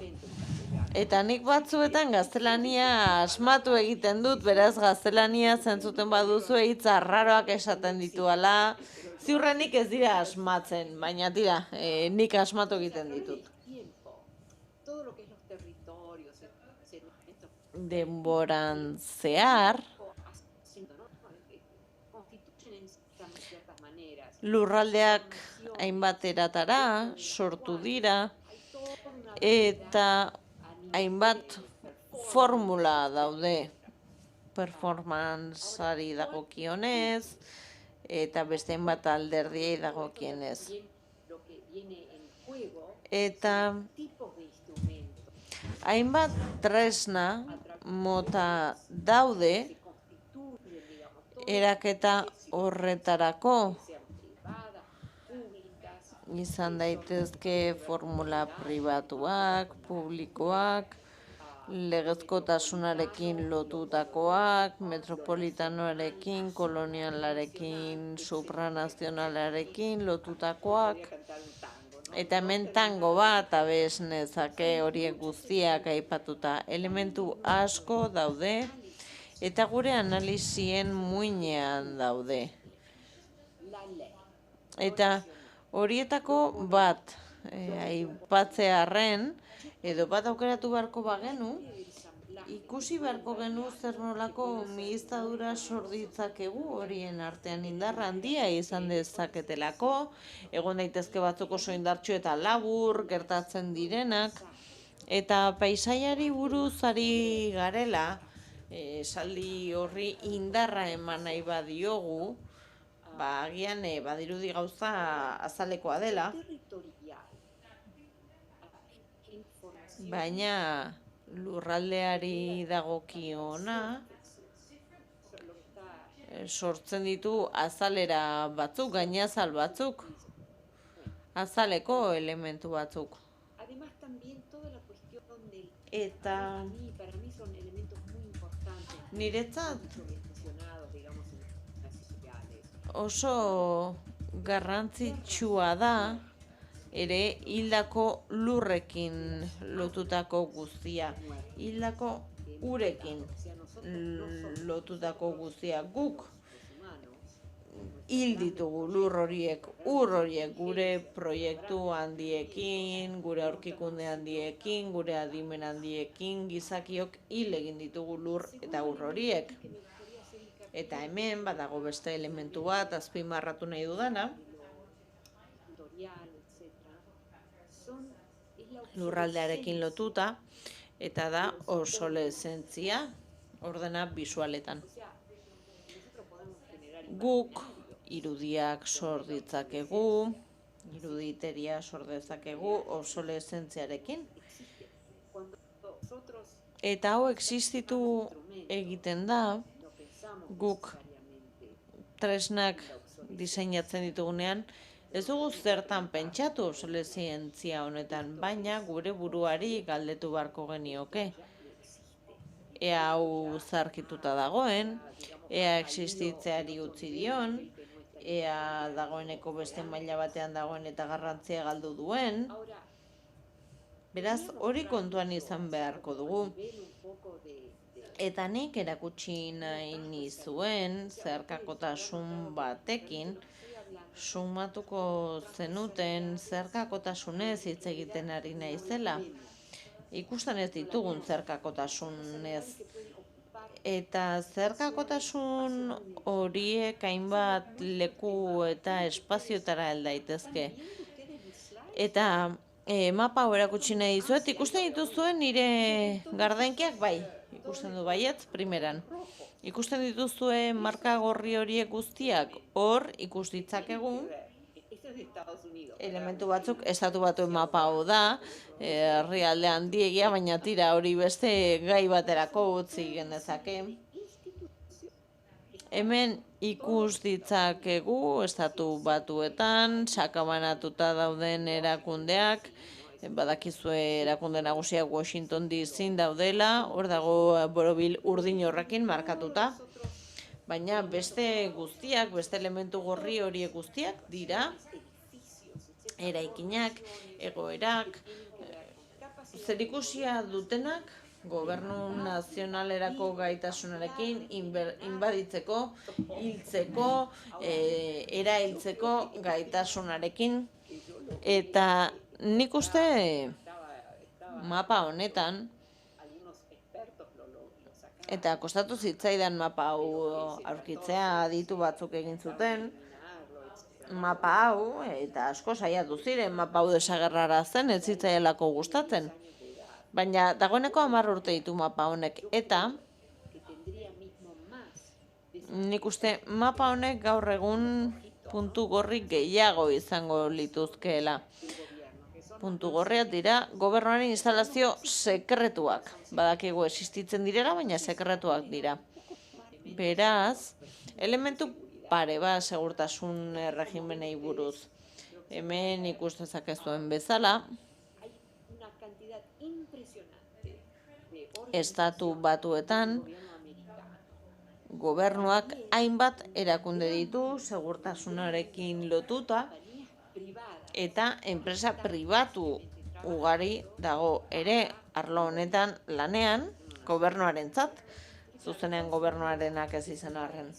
Estatu batuetan beti izan dute eta izaten dute interes handia, gerra aukera guztiak, inbasio aukera guztiak kontuan izateko, eta indarri alde handia zaila dela inbaditzen. Eta inbadituta ere zer egingo duzu? Herrialde honekin lurralde hain handi batekin, ez da Kanada bezain handia, baina Kanada hutsa dago, ez da? Estatu batuak ez daude hutsak. Beraz, hemen daude segurtasunaren erregimenen datu batzuk, eta orain zifra hauek handiagoak dira. Uste dute 1000 langile daudela Washingtonen bakarrik lanean segurtasunaren arloan, erakunde hauetan. Washingtonen 33 eraikin multzo dituzte, 33 baina gehiago, ez garelako soilik eraikin batez ari, eraikin multzoak dira, top secret intelligence edo inteligentzia sekretuan dihardutenak, eta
Kaixo, arratsaldeon. Buenas tardes. Bueno, parece que se han solucionado los problemas técnicos.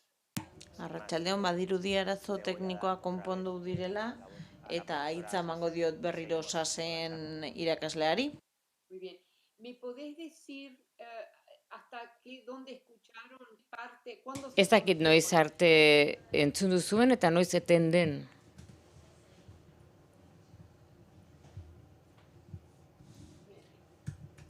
Nik ikusten hau. ¿Me oyes a mí? Ikusten hauzu? Barkatu, bai. se quedaron? Non gelditu zarete? Barkatu Saskia. Uste dut nik hitz egiten dudanean 5 segundoko atzerapena dagoela nire ahotsa iristarazteko. Okerez banago, pantailan irakurtzen dudan hori, seguruenez leku horretan zeuden. Bai, Washingtonen eta bere inguruan. Ederki oso ondo, hor nago orain. Beraz, hortik jarraituko dut. Bai, oso ondo. Beraz, Washingtonen eta aldirietan Gobernu nazionalak estatu batuetan 33 konpleju eraikin multzo handi ditu eta elementu sekretuak, inteligentziaren elementu sekretua, benetan gauza itzela, izugarri handia. Eta etengabe erantziz doaz, eraikinak erantziz doaz. Eta 17 milioi metro karratu hartzen ditu, 3 pentagono balira bezala, pentagonek eragarri handia da. Hau da, hemen gure gobernuetako askok hori egiten dute, baina hau benetan gauza muturrekoa da. Eta benetan beharrezkoa da, galdetu dezakegu hori beharrezkoa da, eta etengabe aldatzen dira mekanismoak. Eta beraz kostu ikaragarri handia da. Eta gero eta jende pobre gehiago dago herrialdean eta gobernuak ezin du esku hartu ez duelako dirurik. Baina aldi berean gauza garesti hauek egiten ditu, beraz zuek jadanik irakurri duzue parte hori. Beraz, gobernu nazionalak dena arautzen du azpiegituren gain, gobernuaren azpiegituren gain. Baina maila mikro batean egiten du azken batean. Eta dena, gauza txikiena ere, hau da, paper poltsa bat, otartekoak jasotzekoak, hori ere aparatu handi horrek ekoitzi egiten du, gobernu nazionalak ekoizten du, eta denak du sekretu kutsu bat. Eta parerarena, eta otartekoarena aipatu dut. Baina hori ere jarri behar da sekretupean. Beraz, ikusten duzuek ere hor duzuela. Eraikin horiek guztiak, egiaztatu harakatu behar dira. Eta haraketa berriek, eraikin berriek pasatu behar dute mota guztietako ikerketatik. Bai, paperaren kalitatea, ezin duzute imaginatu ere zenbat txekeo egiten dituzten hainbat gauzatan. Orain beste gobernu batera itzuli nahi dut. Txina badu elementu oso berezia eta oso berezi egiten duena aldi berean. Txina orain duela ja nahiko denbora erreklamazioak egiten ari da. Hau da, ego Txinako itsasoaren inguruan. Beraz, haiek esaten dute, eta hori egin du ere Estatu Batuetako gobernuak, gure eskualdeak guk hor egin dezakegunez nahi duguna, guk burujabetza dugu eskualde horren inguruan. Eta azpimarratu nahi dut bai Estatu Batuak eta Txinak egin dutela. Baina Estatu Batuek lehenbizi egin zuen eta gero Txina etorri zen. Beraz, galdetu barko genioke gure buruari Hau da, Amerikarrek hasi zuten, formula jaurti zuten esan beharko genuke. Baina interesgarria da lehia hori ikustea, zerikusia duena eskualdeekin. Ia inor bizi ez den eskualdeekin, baina horrek ekartzen ditu borrokak, gatazkak, eztabaidak eta bar. Beraz, Filipinetan, esate baterako, Txinari egotzi diote beren lurraldean ilegalki eta ur eremuetan bere aldarrikapen egin dute, beraiena balira bezala, eta ari dira modu ilegalean eraikitzen. Bueno, ez duke jekilandu nahi gai hau, baina hau da, azpimarratu nahi dut gu herritarrok bizitzen ari gara, ze beti guztiaren kanpo gaude. Ez gara konturatzen gauza ze muturrekoa bihurtzen ari den. Hemen bada elementu bat, niretzat oso interesgarria, eta hau dator txosten, BBC-ko txosten batetik dator. Txosten horren arabera, eta lehen esan dudan bezala, Txina eraikitzen ari da uharte berriak, hau da, itxas gainean, hau da, urpean doaz eta batzuetan sakonera oso handitan, eraikitzen eta eraikitzen ari dira zerbait, gero lurralde bihurtzen dena, eta guk ikusezakegu itxas gainean dagoela. Eta BBC-ek dokumental bat egin zuen horri buruz, eta ez dakit non, baina aurki daiteke. Eta benetan ikaragarria da, ikustea nola egin duten. Eta txinatarrak ez dira bakarrak. Hau da, lur berriak sortzea kakotx artean, edo harri berriak sortzea, edo harri multzo berriak sortzea. Eta gero esan dezakete, hau nere lurraldea da. Auskalo nora iritsiko den hori guztia.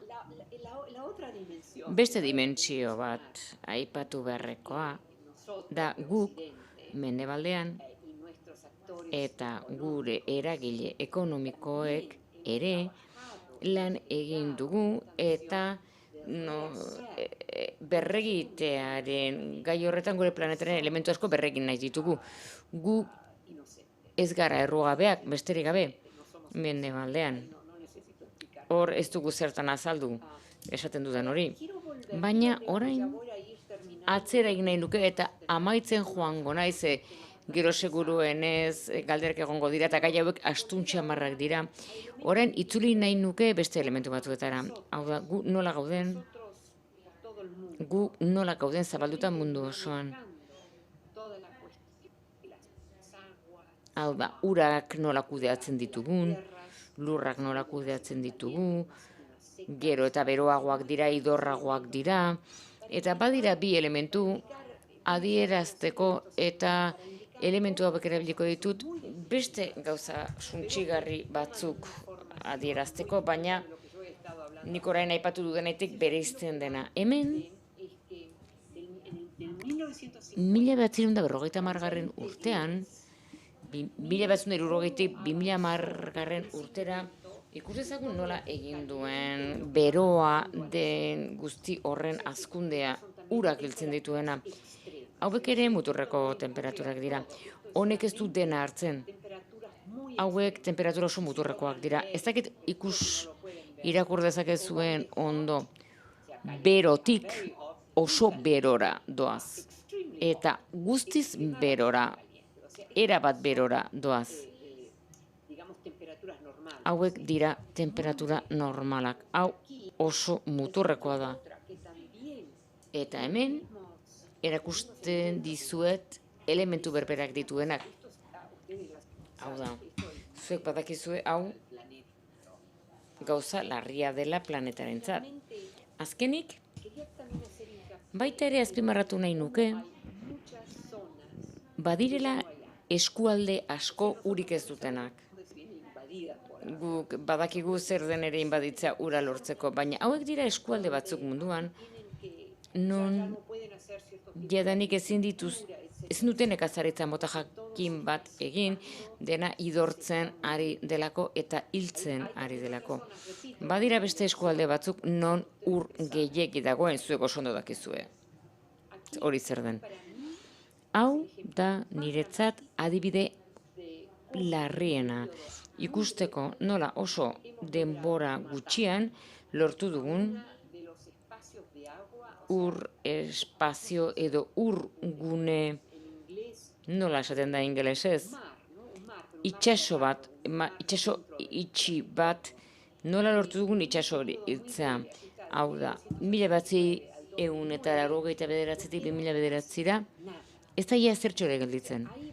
Hau da, hor, atzera egin bar, duzu eta esaten duzu. Nola lortu dugu ura desagertzea itxaso honetatik, hain demora gutxean. Nola iritsi gara lur gune, barneko lur gune handiena suntsitzea. Nola lortu dugu hori? Eta nik hori esaten dudanean, jadanik, ez da guk geuk egin dugula. Baina hemen bada beste elementu bat ez hain dramatikoa, baina berdegune Groenlandiaren parterik handiena estalita zegoen garai batean elurrak estalita zegoen, eta hoen ia ez da elurrik gelditzen. Ez dakigu nola lortu dugun hori egitea. Eta badira hainbat elementu, hau da, mota guztietako neurrien asketa da, eta konfirmatu egiten du hainbat modalitatetan gora egiten ari dela uraren itxasoaren maila. Eta 1960 eta 2010 artean, jadanik ez geunden, ondo, hau da, nik grafiko zahar hauekin azpimarratu nahi dudana da, hau jadanik ikusten genuela duela urte mordoa. Eta horixe da erakutsi nahi dizudana grafiko hauekin. Eta, bueno, gauza gehiago adirazten dituzte grafika hauek. Baina puntu honetaraino, bueno, denbora gehiagi erabili dugu jadanik, hainbeste etetekin, baina, bueno, bukatuko du nire hitzaldia, baditut elementu gehiago, baina ez ditu zertan erakutsi, ez dut horren beharrek. Beraz, nahi baduzue, ez da bat izan dezakegu, edo zuek alderak egin ditzakezue. Nahi baldin baduzue, nire diapositiba gehiago erakutsiko dut, baina ez dakit entzuten didazun, Saskia, nahi balduzu aurkezpenarekin jarrai dezakezu. Bai, baina esaten didate, laburri izateko, baina pixka bat gehiago egin dezakezu aurrera eta gero pasatuko garela galderetara ederki. Bai, oso ondo, eskerrik asko. Bueno, orduan hemen, urrengo diapositiba erakutsiko dizuet. Urrengo gai, barkatu, itxoin, ez dut ikusten. Hementxe. Hortxe dago bai. Orduan, hau, ez dakit oso ondo ikusten den. Honek zer ikusia du lurrekin, hildako lurrekin, jadanik aipatu dudan guztiarekin. Eta zein puntutaraino ari garen gauzak suntsitzen, benetan ikaragarria da, benetan. Orain, hemen beste gai bat aipatu nahi dut. Gai behar badara belgarriago bat, ulergarriago bat, eta gure bizitzaren parte dena. Eta nik jartzen diodan izenburua da,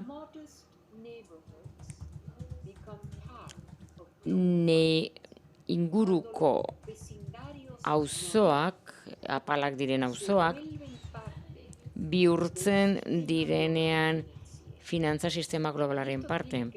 Eta horrek zerikusia du, lotura du, eragile oso boteretsuekin, orain tresnak garatu dituztenak, eta horiekin oso jabetza apalak garrantzitsu bihurtzen dira. Eta beraz, interesekoak Ba, dira jabetza apal horiek enpresa handientzat, baina enpresa handi horiek ez daude etxea txiki batean interesatuta, baina guk galdetu behar duguna da. Zergatik? Zergatik hasi ziren interes hartzen, eta istorio hau duela 20 urte hasi zen, duela 15 bat urtez. Istorio berri bada. Beraz, niri oso garrantzitsua iruditu zitzaidan ulertzea zergatik etxe finantzario handi horiek, inbertsioak egiten zituzten etxe handi horiek, zergatik zeuden orain interesatuta auzo apaletan, xumetan. Ez dakit orain irakur dezakezuen diapositiban agertzen dena, baina hemen kontua da finantza firma handi hauentzat, finantza enpresa handi hauentzat, hau da banketxentzat, esate baterako mailekuak ematen dizkizutenak, dirua ematen dizkizutenak erozuk EPK ordaindu ahal izateko. Ez da hori. Hori ez da eredua. Hori ere gertatzen da, baina hemen nolabait zerbait eskuratu nahi da, bere ganatu nahi dituzte. Zer gertatzen da finantza sistemarekin? Erosten ari direla hainbat elementu txiki, baina kantitate ikaragarrian. Eta hori gertatzen ari da hiri handi askotan, ez bakarrik New Yorken. Gertatzen ari da munduko bazter askotan. Beraz, etekinaren iturrea, irabazten duzun hori, horrek zerikusia, ez du zerikusia etxe alokatzearekin esate baterako.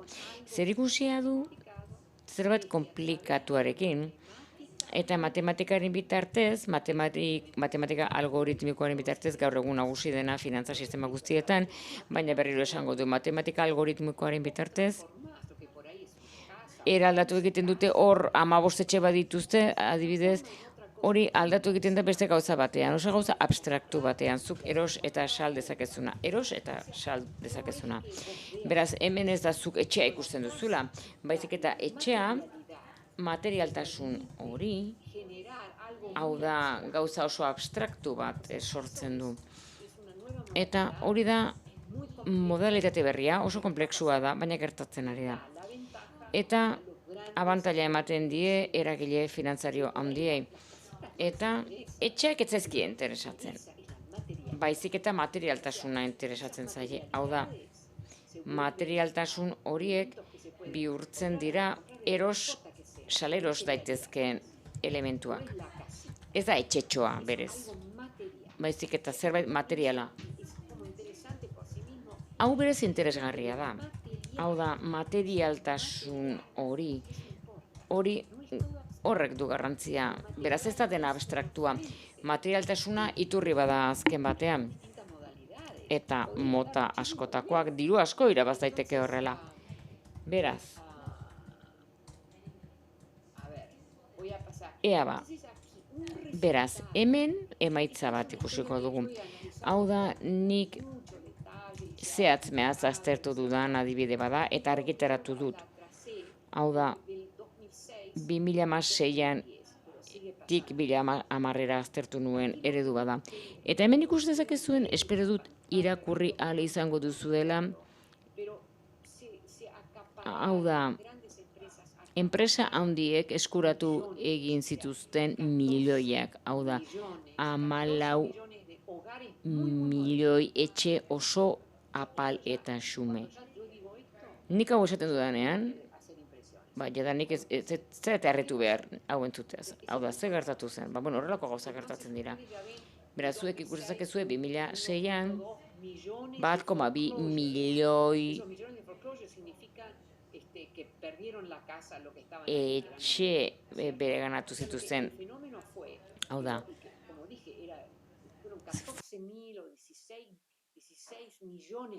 16 milioi etxe galdu ziren, hau da, edo etxe gabetze egon ziren. Hori dena nahasi egiten zen, eta gero sar zitezkeen aktibo gisa, aseguru gisa, ez etxe gisa. Saldu egiten ziren beste modu batean, baina materialtasuna zen hor garrantzitsua. Ez etxea baizik eta materialtasun bat zela, baina espekulazio hutsa zen azken batean. Bueno, gehiagitz egin dut honi buruz, baina fenomeno hau nik uste dut ezagutu beharrekoa dela, historioneko korapilatxua da azaltzeko, baina nik uste jakin beharrekoa dela denon aldetik. Hemen ere, beste modalitate bat egon zen, oso asko zabaldu zen Estatu Batuetan. Nolabait erabili egin zutenak ere bai. Hemen ikusten duzue Hungarian gertatu zen, Alemanian, Espainian, Erresuma Batuan, eta Errusian ere bai. Eta hemen ere kontua etzen balorea bere baita, baizik hemen hauzia zen metatzea materialtasuna. Edo materialtasunak. Ez besterik gabe gauzak, baizik eta materialtasunak. Hau da, erosi saldu. Hau da, ez ziren etxeak. Ni aitortzen dut komplexu zamarra dela gai hau, baina behar bada zeozer ulertuko zenuten. Beste muturrera goazen orain. Beste merkatu bat asmatutakoa azken urte hauetan. Superprime du izena. Etxe merkatuen superprime delakoa. Merkatu hau oso mugatua dago. Mugatua dago aberatsa den guzti horretara. Eta hor, etxe bat, esate baterako, Monako oso dotorea da, badakigu denok. Kostatuko zaizu ia $20 milioi etxe hori Monakon esate baterako. Eta gero Errusiarrek, Italiarrek, Eskandinaviarrek, Suitzarrek, Ingelesek, denek erosi zuten, ez duzten denok etxeakan, eta denak aberatsak dira, oso aberatsak. Londres, hor ere bai. Errusiarrek, frantsesez, Ego Afrikarrek, Italiarrek, Indiarrek, Estatu Batuarrek, Arabiar Emiratoerriek, Amerikarrek, Kanadiarrek, esan beharra dago, hauek oso elite aberatsak direla, hemen inor ez dela pobre. Herrialde horiek ere ala ere badituzte pobreak. New Yorken, ingelesak eta frantsesak eta italiarrak eta espainiarrak zeuden, txinartarrak ere bai. Hau da, Txina handikoak, Singapurrekoak, Australiarrak, Brasildarrak, Argentinarrak, Kanadiarrak, beraz, monstro txiki bat dela esan dezakegu. Eta oraindik gehiago, Dubai, Afrikako herrialdeak ere bai, beraz, garai horretan, 10-20 urtean, non jabetzaren kuestioa, kuestio horrek aukerak eman zituen aberats bihurtzeko, baina ez etxe bat izateko, baizik eta materialtasun bat izateko, erosi saldu zitekena hainbat alditan egun bakarrean, eta diru asko irabazi. Batzuk ere erosiko zuten ere bizitzeko, baina hau dena luxua da, baina niretzat benetan obsenoa da, iraingarria da, ze hor nolabaiteko sare bat sortu zen, etxe hauek oso prezio altuan erabiltzen zituenak munduko herrialde askotan, eta zero interes zuena, eta klase apalek edo erdi mailako klasek edo ondo kokatutako ez, horiek ez. Bakarrik top ziren horiek eskurat zitzaketen.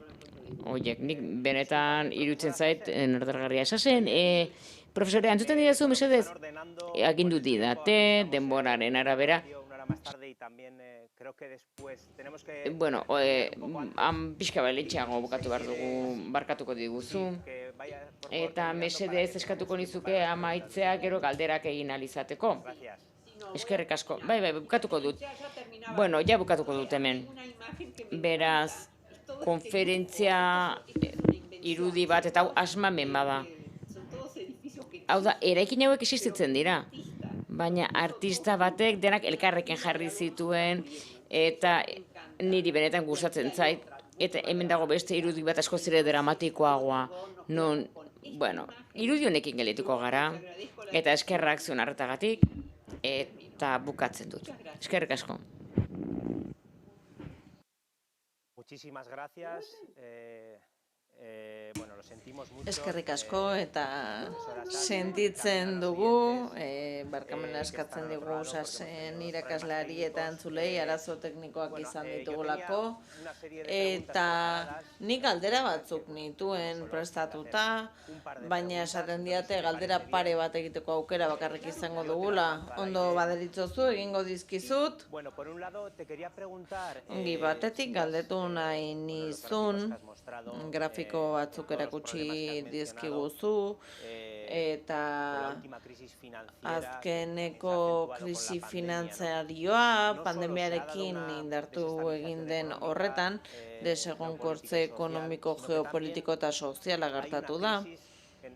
Eta horretaz gain, badago beste krisi bat, eta idatzi batzuk aipatu dituzu, eta zuk idatzitakoetan, ere askotan esan duzu, bazuela kontzeptu batzuk egonkorrak ziruditenak, garai bateko zenaren parte zirela ziruditenak, eta gaur egun desegonkortu egin direnak eta lausotu ere egin direnak. Eta galdera da, zer eragilek eraikitzen dute soziala dena gaur egun, eta eraikuntza horretan non kokatzen dituzu estatu nazioak. Hor nik uste bi elementu daudela jokoan batetik nire irakurketan, edo nire irakurketaren arabera, aro berri batean sartu gara. Eta sistema konplexuetan, aro berri batean sartzen garenean, ez dugu beti argi eta garbi ikusten, ez digut esaten, aro berri bat naiz, ez du horrela funtzionatzen. Eta agian denak ez dira nire analisiarekin ados egongo, baina nik benetan uste dut aro berri batean gaudela. Eta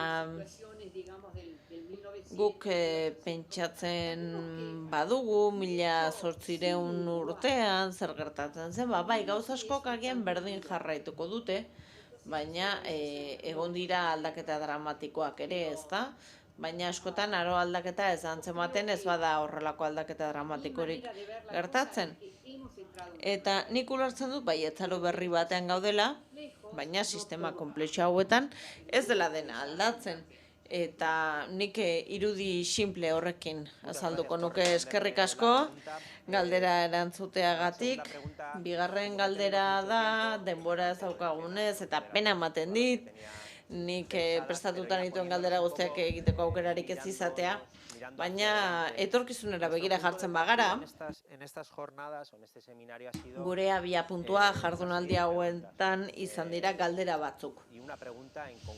Eta galdera bat, zehazki.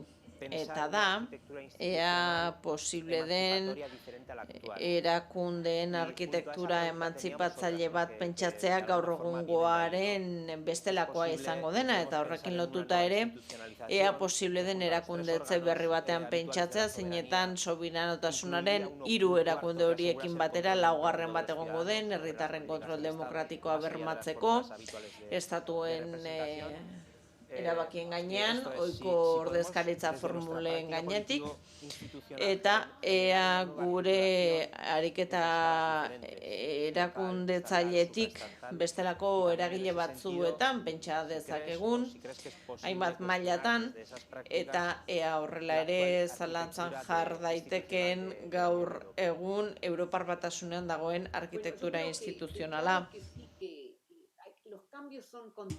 Bai, nik uste aldaketak etengabe gertatzen direla, eta egia da denak ez direla ikusten, eta dena ez dela aldatzen, baina bai, egia da, aro berri batean gaudela, eta nik uste, esan bezala hori horrela dela, baina ez daudela denak nirekin ados. Niri garrantzitsua iruditzen zait ikustea ea zer elementu diren garrantzitsuak aro berri honetan, ze elementuri jarri beharko diegu arreta. Errepikapen batzuk gerta daitezkelako, aurreko aroei dagokienez, eta horietako batzuk erabilgarriak izango dira, eta beste batzuk ez, baina gauzak ez dira argi eta garbi ikusten, gauzak ambiguagoak dira. Ez ditugu ikusten puntu batzuk zeinetan argi eta garbi ikustetzak egun zantzuak aro aldaketarenak. Ezakit erantzuten dizudan. Baina ezakit ikusten duzuen irudi hori oraindik Dead Citizena, hildako hiriena.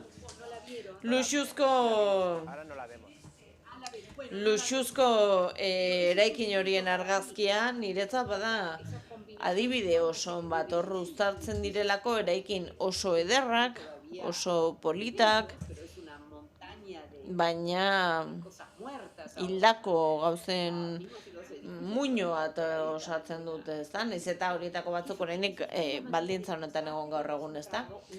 Baina uste dute aro berri batean gaudela pentsatu behar dugula, eta gure begiek beti ez digutela errealitate hori erakutsiko, gure iruditeriak, guk modalitate batzuk aldatu behar ditugula ulertzeak, adibidez orain alderdi klimatikoarekiko dugun errespetu hori guztia, eta badira elementu batzuk hor jokoan daudenak gaur egun, eta duela 30 urte, hain pilpilean ez zaudenak. Eskerrik asko galderari erantzutagatik, eta bai izaten diate, 3. eta azken galdera egin dezakedala, eta horrela amaituko dugula. Amaitzeko, arreta jarri nahi nuen herritarren gaian, hitz egin baituzu horri buruz askotan, eta batez ere herritarren eraldaketari buruz globalizazioaren aroan gutxienez 4 ardatz daude, aldi batetik herritartasunaren, nazionaltasunaren eta giza eskubideen arteko lotura, bestetik eskubideen eta estatuak horren arduradun gisa duen paperaren arteko harremana, edo nolako baldintzak izan ditzaken desnazionalizatutako matxoen hartuan dagoen herritartasun batek. Bestalde, herritartasun eta identitate berrienak, eta bestalde erresistentzia mugimendu globalak, eskaera nazionalak, horien inguruan sortzen ari diren mugimenduak, eta honekin guztiekin herritartasun globala hitz egin dezakegu elementu horiek aztertuta edo ez da existitzen. Herritartasun globalaren kontzeptu horrek niri ez dit funtzionatzen. Nik esango nuke kontrakoa dela bururatzen zaidana. Izan ere, pertsonek boterea galtzen dutenean, jendeak diru asko ez duenean, orduan, eta nola esan? Orduan jendeak bestelako eragile batzuk metatzeko joera ager dezake. Herritarren ehun horretan esku hartzeko, hau da, jende multzoak, kontzeptu multzoak sor daitezke egunerakotasun horretan eragiteko. Esango nuke modernitate berri hori bizitzen ari garela nolabait ere, eta noski gertatu zena ere hor dago, baina bakoitzak eta aro bakoitzak bere logikak ditu, eta batzuk oso tokikoak dira, oso bertakoak, eta beste batzuk oso globalak dira. Eta uste dut hori dela aldi honen, aro honen berezitasuna. Hor daukagu, tokikoa dena, horri lagundu nahi diogu, horreragin nahi dugu, eta abar, eta bestetik badago visualizazio bat, zeinetan muturreko alderdi horiek ikus ditzakegun ere gure planetan. Herrialde asko daude, ur asko daude, etxe bizitza asko daude, gatazka asko daude. Beraz, leku askotan ikusten ditugu gauza batzuk oso urrun geratzen zaizkigula, gure realitatearekin alderatzen badugu. Kanpoan uzten badugu hiria komatxoen artean, kanpo uzten badugu osoa den gauza bat. Beti ikusiko ditugu bi muturreko egoera horiek, eta hor sartzen da ere oso tokikoa dena eta oso globala dena. Modalitate horren barruan beste bi modalitate horiek daude, eta hor uste birpentsatzen has gaitezkeela. Baina ez duzu ezertan nirekin ados egon, berriro diot. Baina niri horrela funtzionatzen dit, eta zentzu horretan uste dut tokikoa denak presentzia handiagoa lortu duela. Gero eta garrantzia handiago ematen zaiola, 1900-etik aurrera garrantzia galdu zuen, hiri handiak zirela, eta noski garai hartan arrazoizkoa zirudien, ez da? Eta orain bi mutur hori ditugu jokoan, eta uste dut hori aitortzea garrantzitsua dela. Eta hori landu egin beharko da, eta ongi, oso tokikoa dena eta oso globala dena. Ongi, mila esker, Sasen irakaslea horrekin, ideia horrekin amaituko dugu. Uste dute denok ados gaudela. Eta agurtu egingo zaitugu, azkeneko hitz batzuk esan nahi badituzu. No, yo estoy bien, no. Fue un placer hablar con ustedes. Bai, ondo nago, eta atsegina izan da, zokin hitzegia, espero dut etorkizunean ere berriro konektatzea, bai, espero dugu ala izatea, eskerrik asko berriro ere Euskal Herritik, eta gogorarazten dizuegu, entzule guztiei, bihar hemen egongo garela, berriro, goizeko 10:00-tik aurrera, biharko eguna ere oso interesgarria izango da, hainbat gai jorratuko ditugu, hemen emango dugu egun osoa. Bihar arte eta mila esker guztioi hemen egoteagatik eta gu entzuteagatik.